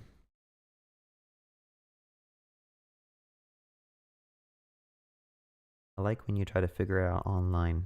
You talking about like when I stream and try to debug stuff? Nicholas, I know it is not the right place to ask, but is there any good place to host backend for free since Heroku isn't anymore? I mean, you can try to set up an Amazon account, and they give you like some free things for a year, I believe. You try using Railway. Railway gives you like 22 days out of the month for free hosting that you could host like your Express app or whatever. There's some other ones that I don't remember the name of. If anyone knows free hosting for like actual APIs, feel free to put them in the chat. At some point, I mean, like, you gotta pay for stuff, right? It costs money for these companies to host servers and have you guys like have your applications running 24/7 on those servers. So I know $5, depending on where you can live, can be a lot of money. But if you can afford a $5 DigitalOcean machine and just like get used to SSHing into it and like spinning up your stuff, I think it's worthwhile. And again, like, people want stuff for free, but if you have the money and $5 isn't like whole day or week of work for you, depending on where you live, then it's probably worth just like buying something, renting a cheap VM. But I know $5, depending on where you live. Like there's some people I talk to in India who $5 would be like what, almost like a day's worth of work or half a day's worth of work, depending on if you're like a junior or an intern or something. JJ said, yeah, I did some PHP in college, but I'm used to C, Java, Ruby, Go, C#, Python, or Rust. I mean, some of these languages you mentioned aren't low level. Like this is Ruby, Python. Those are like higher level languages, right? But I see what you mean. Like web dev is kind of a different world than just like doing backend API coding. Is JavaScript is okay, vanilla, and better than it used to be? I think Railway and Netlify are good for this. Yeah, maybe Netlify offers API hosting for free or something. I got blindsided by Mongo for like 200 pounds, so super wary. How did you get charged $200 for Mongo? That's crazy. Is it just was it the traffic? Were you just like inserting a bunch of data and like you didn't realize that they charge you for the traffic of reading and writing? Or did you just have a bunch of stuff stored and they charge you like a per gigabyte charge for how much data you have? Yeah, it's always going to be cheaper.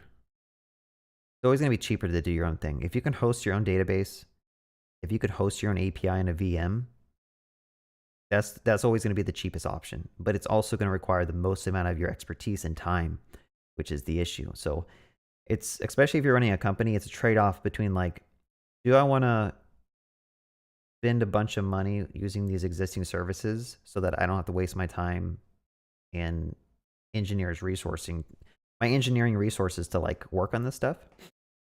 Like authentication. Like you can use existing authentication companies like Zero Auth or OAuth. Oh, not, is it called Zero Auth? Auth0? Like you can use them or Cognito on Amazon, but then you have to like start looking at the numbers and how much they charge per user. Because once your company starts getting big and you have a lot of users, that's where stuff starts adding up and you're like, man, maybe I shouldn't have used this to begin with. And I should have just made my own auth system because it's not as hard as you think it would be. Oh, euros, yeah. Sorry about that. Yeah, that kind of shows my American ignorance. That's a euro symbol, not a pound symbol. What does a British pound symbol look like, though?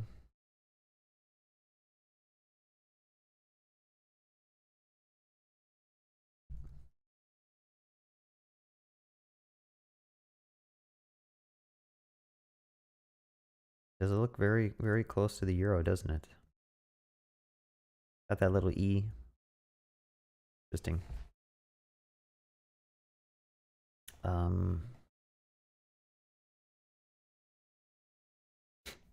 Yeah, so I'm kind of coded out. I think I did some good stuff. If you guys want to just keep asking me questions, I'll stick around for a little bit. But I'll take a little break from actually coding anything. JJ says, my goal is to get into a remote role with web, since embedded and building OS stuff is more on site for companies that would rather stay close to home and take care of my dad. Yeah, I mean, I think that's also, working from home is great. I work from home and like I have the opportunity to see my kids all throughout the day. So I feel like I'm kind of more involved in their life, which is great for me. It's probably also great for them. I know when I grew up, like, my dad went away to work in an office every day. So like you'd only see him at like after he gets back at 6 o'clock. So it's cool that my kids can come up to my office and just say hi to me, or I can go and help them with getting some food or just whatever throughout the day. But yeah, I think that's awesome to be able to stay home and take care of your dad and try to work. It just makes more sense. I mean, like having people go to the office, we can communicate over Zoom and Slack and stuff like that, right? It just seems strange that companies feel like you have to be sitting in an office in an environment that's not the environment you want, in a, having an AC set to 71 so you're freezing the entire time you're at the office, where it's like, okay, from home I can keep my AC the way I want it. I can keep my heat on the way I want it. I can play music loud in my room if that helps me focus. I remember when I worked from the office, like every so often people would just come and interrupt me. Like I'm trying to code, I'm like in the middle of something, and then someone would knock on my cubicle. And like there goes my whole train of thought. I don't know what I'm working on. I was a junior at the time, so it's super hard to stay focused. I end up just bringing in headphones. I literally got, the earplugs you put into your ears if you want to go swimming or like mow the lawn. I put those on. I put those in my ear so like I don't hear all the noise in the office, because like I was in a room that had a cubicle of like 8 other people. And half the time these people are like on their phones talking and stuff. And I'm like, dude, this is like the most unproductive environment I could ever imagine being in. And after a year of that, I just left and I found a job I could work remote, and it's like the best thing. You do have to kind of like discipline yourself, because working from home can be kind of challenging if you're not like there in an office. But I'm the type of person who, like, if you just sit me in a room, like an office with a computer, I can focus pretty well. But yeah, I hope you end up getting a remote job. I'll keep my fingers crossed for you. That'd be a great transition. How long does it take to become a web developer? I mean, you could load up HTML and CSS right now and you could start making web pages, right? That'll take you like 2, 3, 4 weeks to learn how to start designing pages.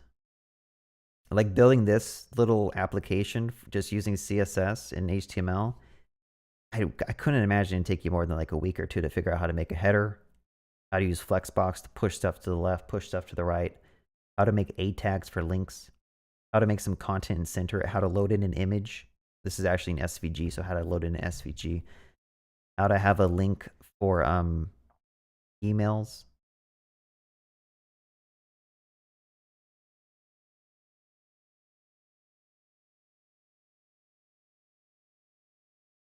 Now, one thing is my stream like super far behind. That's one thing I might have just noticed.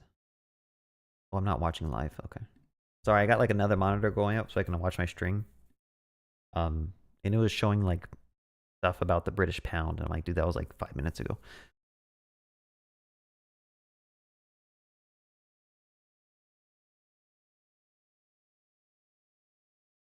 So yeah, kind of going back to that question. I mean, it's gonna take a long time to learn all the things.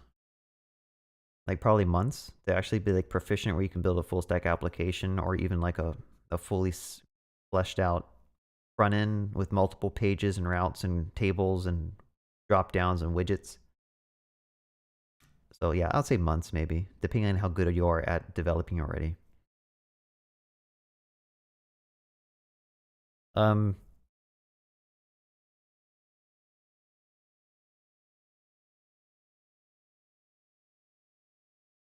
Yeah, let me just check some. Let's see.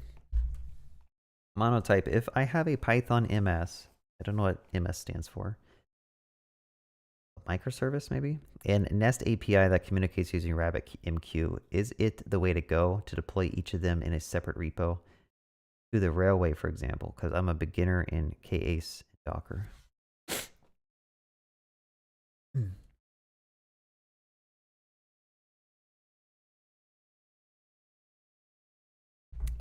Yeah, I mean, I would think where they live is really up to like how much traffic does your application have. The purpose of microservices is that you can deploy and scale up every service independently, right?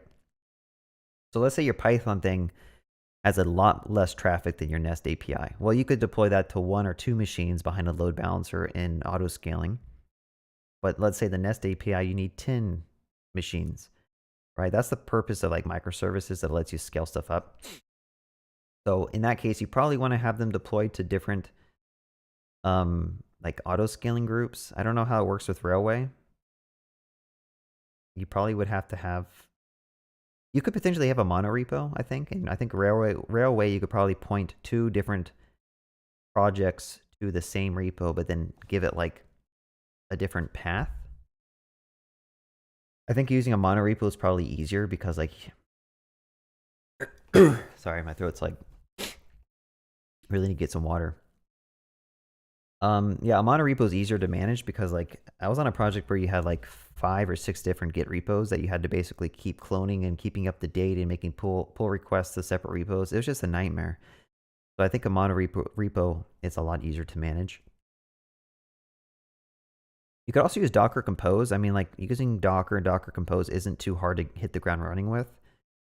You could have a single VM and you could have a Docker Compose file that hosts both your Python microservice and your Nest API and your RabbitMQ all in the same machine. And as long as your traffic's not like that significant, like I don't know if you're asking for work or if you're asking for a side project, but one VM can handle quite a lot of traffic. So I don't think you have to worry about like auto scaling and you know, distributing your computation on different machines. Because A, it's going to cost you a lot more money, and it's a lot more complex to kind of synchronize all those deployments.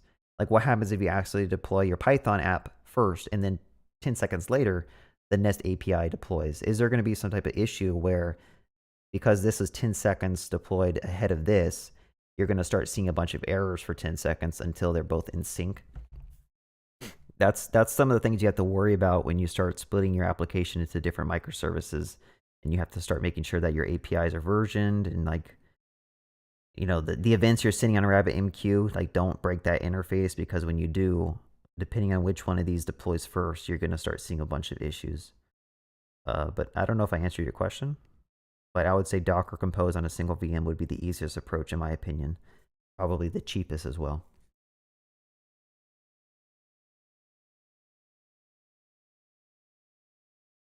fact, going back to that, I think you can tell Railway to maybe run custom things. So you might be able to figure out a way to run all this stuff on a single Railway instance. I don't know. Play around with it. I'll see which one is going to work the best. Let's see. JJ says, sadly, I graduated in 2019, and not long after the pandemic hit, and my family struggled a bit, so I stayed behind instead of moving out of state to help out. I just hope I'm not too late. Yeah, I mean, I wish you the best of luck to you and your family. Hope everything's good. Jacob asks, how did I get started in this field? So my first job out of college was doing like Java programming. I was building like there was like a couple of like API services using Java and Enterprise, so like Java Beans and Hibernate and stuff like that, those type of technologies. I think we might have been using Spring as well. I don't remember at this point. It's been so long. But for that whole project, there was a lot of like data processing. But there was a small aspect of it where we had to build like a little website. And at that time, I was like really looking into HTML and like how to build out websites and stuff. Because I think it's really cool that you can literally build something and get it on a domain, and anyone in the world can use your application just by going to your website. So that like really sparked my interest in like web development. And after working at that company for like a year and a couple months, I decided to quit because I wanted to find an actual company that did like full-time web development. I think at the time AngularJS came out, like Angular 1. I think they called it AngularJS. So I started looking into that since that was like the new hotness at the time, and trying to understand how to build UIs with AngularJS. And also at the time I was building backend APIs with Express and kind of learning all that. And then I got a call for a web development position, and I, got hired. Unfortunately, I got hired for a project that was in Backbone.js, which I honestly, when I got hired, the first year I had no idea what I was doing. Maybe in the first like 2 years. It took so long for me to actually understand like the bigger pictures of what's going on. And I was working with a team of a bunch of people who are super experienced. So like I was the least experienced in my group of like 12 different developers. It was super intimidating, but I think I got brought up to speed pretty quick. Yeah, remote's awesome. At what age did you get your first dev job? I think I was 22, maybe. It's whenever I graduated college, so probably 22. Most backend I've done is PHP in school with one real capstone in it. I like backend, but my income issues, it's difficult to do some backend things to prove strengths in it. Front end seems easier.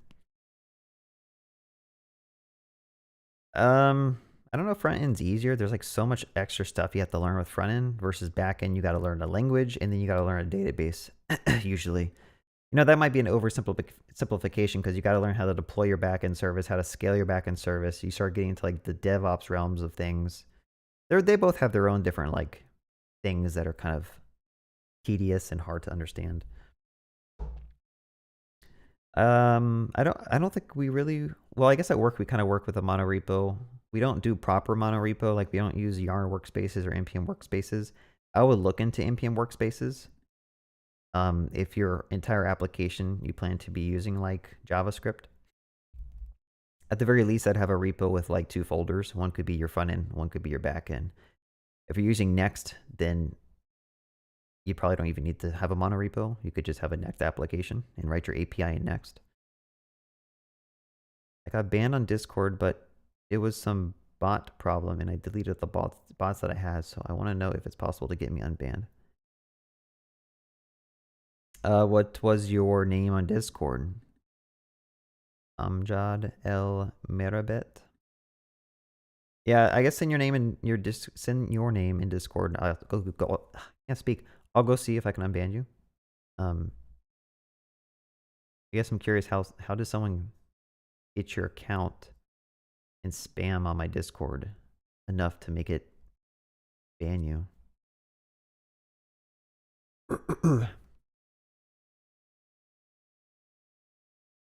All right, I'll give you one more chance. Let me see. Let's go to settings. I don't think it's an issue if I show this stuff, right? I don't even know how Oh, here's bands. There you are.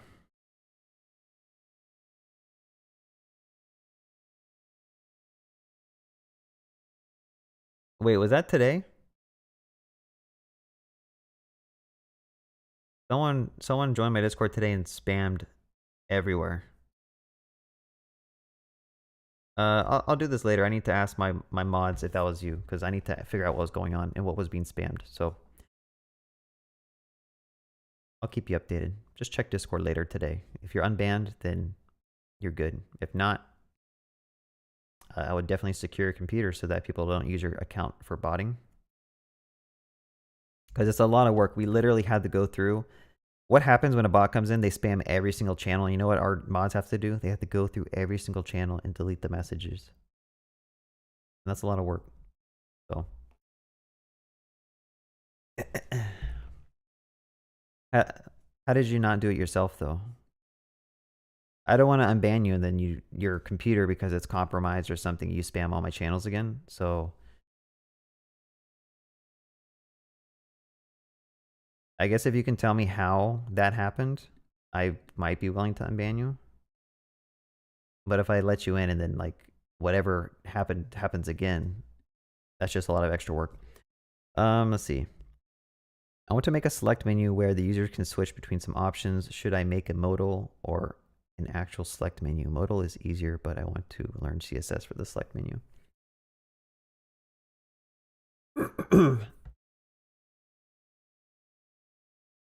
I mean, I don't think a modal or select menu.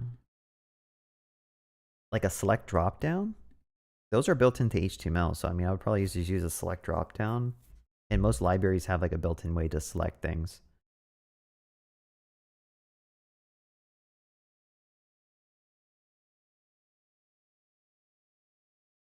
I work in a very niche industry, so probably not universally experienced. I start as a soccer analyst and moved over to front-end data visualization stuff within a company. That sounds like fun work, data visualization.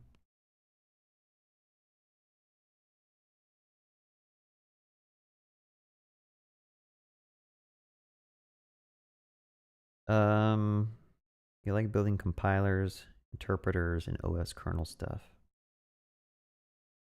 So they don't let you do work from home, remote positions for that type of stuff? Like, have you tried looking around at different companies that might provide remote positions?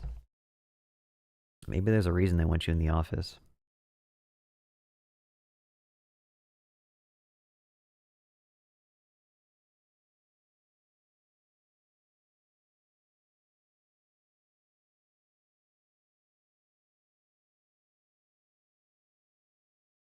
I'm gonna go downstairs and get some water. Hopefully you guys stick around. But I'll be back in like 2 minutes or something.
Alright, I'm back.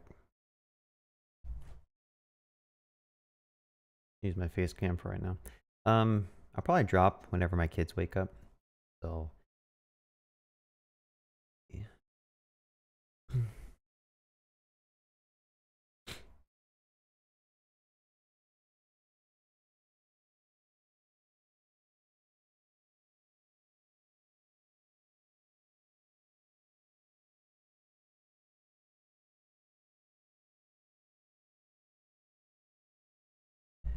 Um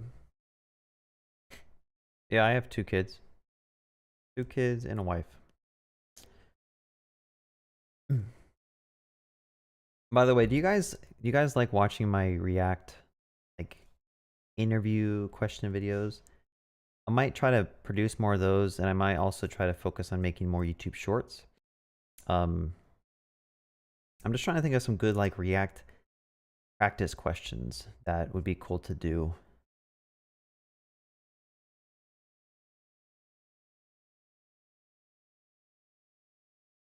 Like some cool things that aren't too hard to build out in React that we can just do together in like a 30-minute video or an hour video.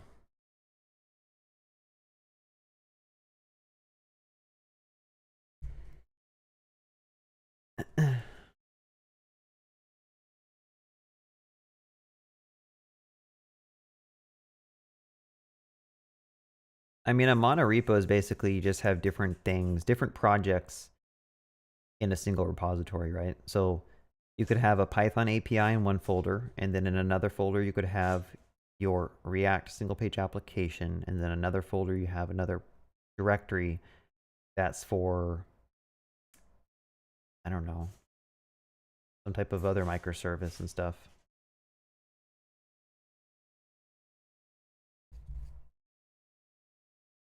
I haven't worked on like a full-on micro monorepo.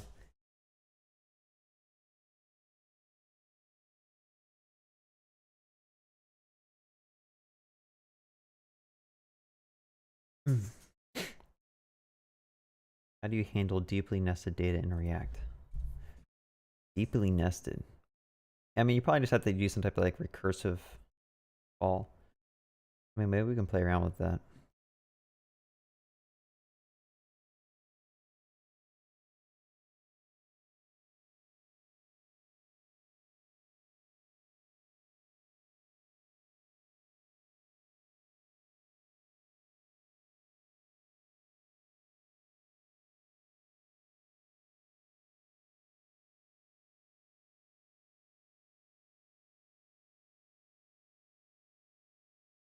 What's up, Abdul Rahman? I always try to say your full name, but I feel like I mess it up every time. The next page? Yeah, next page.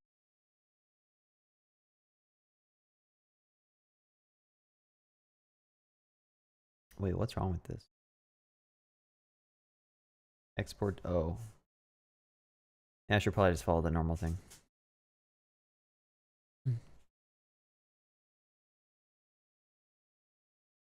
Struggling right now.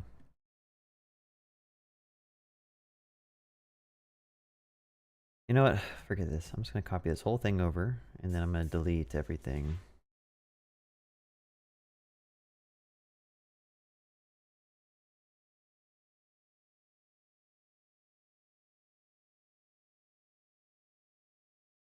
You might ask what I'm doing. I am just trying to answer a question about deeply nested data and see if we can do that real quick.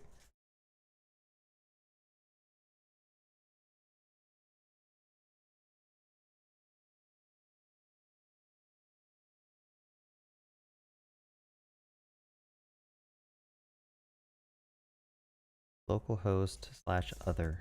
Get a little place to play around with some code. So deeply nested data, like, are you talking about, let's say you have an array called like people. Let me kick my cat out of this room. She keeps like clawing at everything.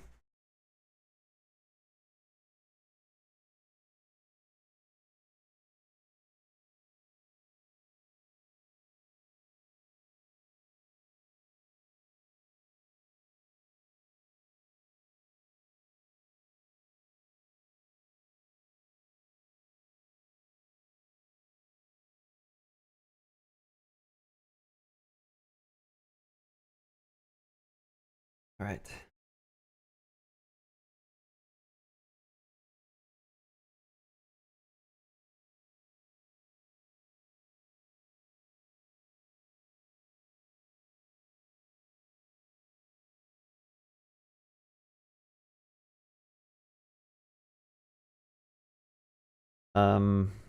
Okay, so like let's say we have people, which is an array of people, right? And then for every person, they could have children. Is this what you mean by deeply nested? And those children can have more children. Technically, this is like a tree structure, like a family tree. Is that what you mean? Whoever asked that question, I guess that was question mark Q.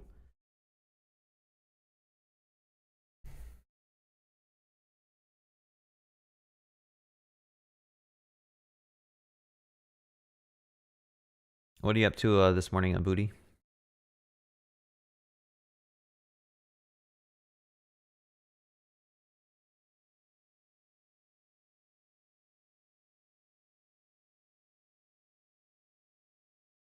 Yeah, I don't know if the guy who asked about the deeply nested stuff. Oh, okay. Yeah, here he is. Yeah, so this is one of those instances where like using recursion would be really useful. Like let's say you had name is Cody. This has, let's just pretend I had a child named like Bobby.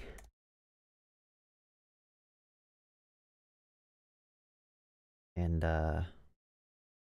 Bobby has a bunch of kids for some reason. Say Bobby has 4 kids. Because he's crazy. Rick, Alex, John, Mary. So how would you render out these people? Like that's the question. With deeply nested tree structures, how do you actually render this out? And what you could potentially do is use a recursive type of component. So on this next page, I'm just going to make a new React component here called like person. This is going to be a function that's going to take in people. Or actually, I'll take in the person information, right? So this, if I wanted to type these things, it'd probably be a little bit easier. But I hope you get the point anyway. So the person component, I need it to print out the name of the person and all their children. And I need to make that happen over and over again. Okay, so I'm going to return div, and that's going to have the person's name displayed. That. You know what, this is going to complain unless I add a like. I will say this will be a string, and then children could be an array of tPerson, like that. And this is an array of tPerson. And this, well, I guess technically this would be props. I'll say person, and that's going to be a tPerson. I might have this wrong. We'll figure this out. Person. Okay, so if I wanted to render out this entire tree of people, what I need to do is, first of all, I'm going to use that component we just made. And technically, I could make this not be an array. I think this should actually be a tPerson like this. I think that would make more sense. And this is like the root of our tree.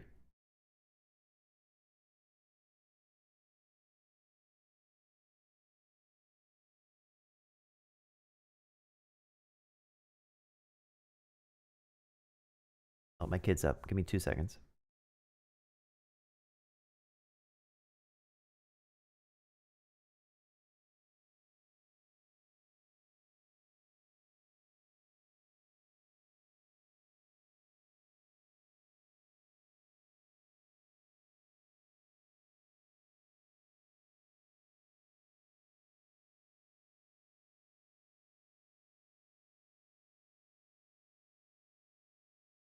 I apologize. My kid just woke up, so I need to go downstairs and help out. I'm sorry that I couldn't finish this little example. maybe I'll make another video to kind of do it. I think I actually do have some videos about this that you can maybe check out, where I do like a file tree browser. But sorry if I didn't get to your questions. I'm sorry if I didn't answer any of your questions, but I got to drop right now. So thank you so much for watching. Feel free to join my Discord if you want to talk to me directly, or just ask me questions, or just find a place to hang out with other developers. And stay tuned for next week, where I'll try to stream again, probably Sunday at 9 a.m. Eastern.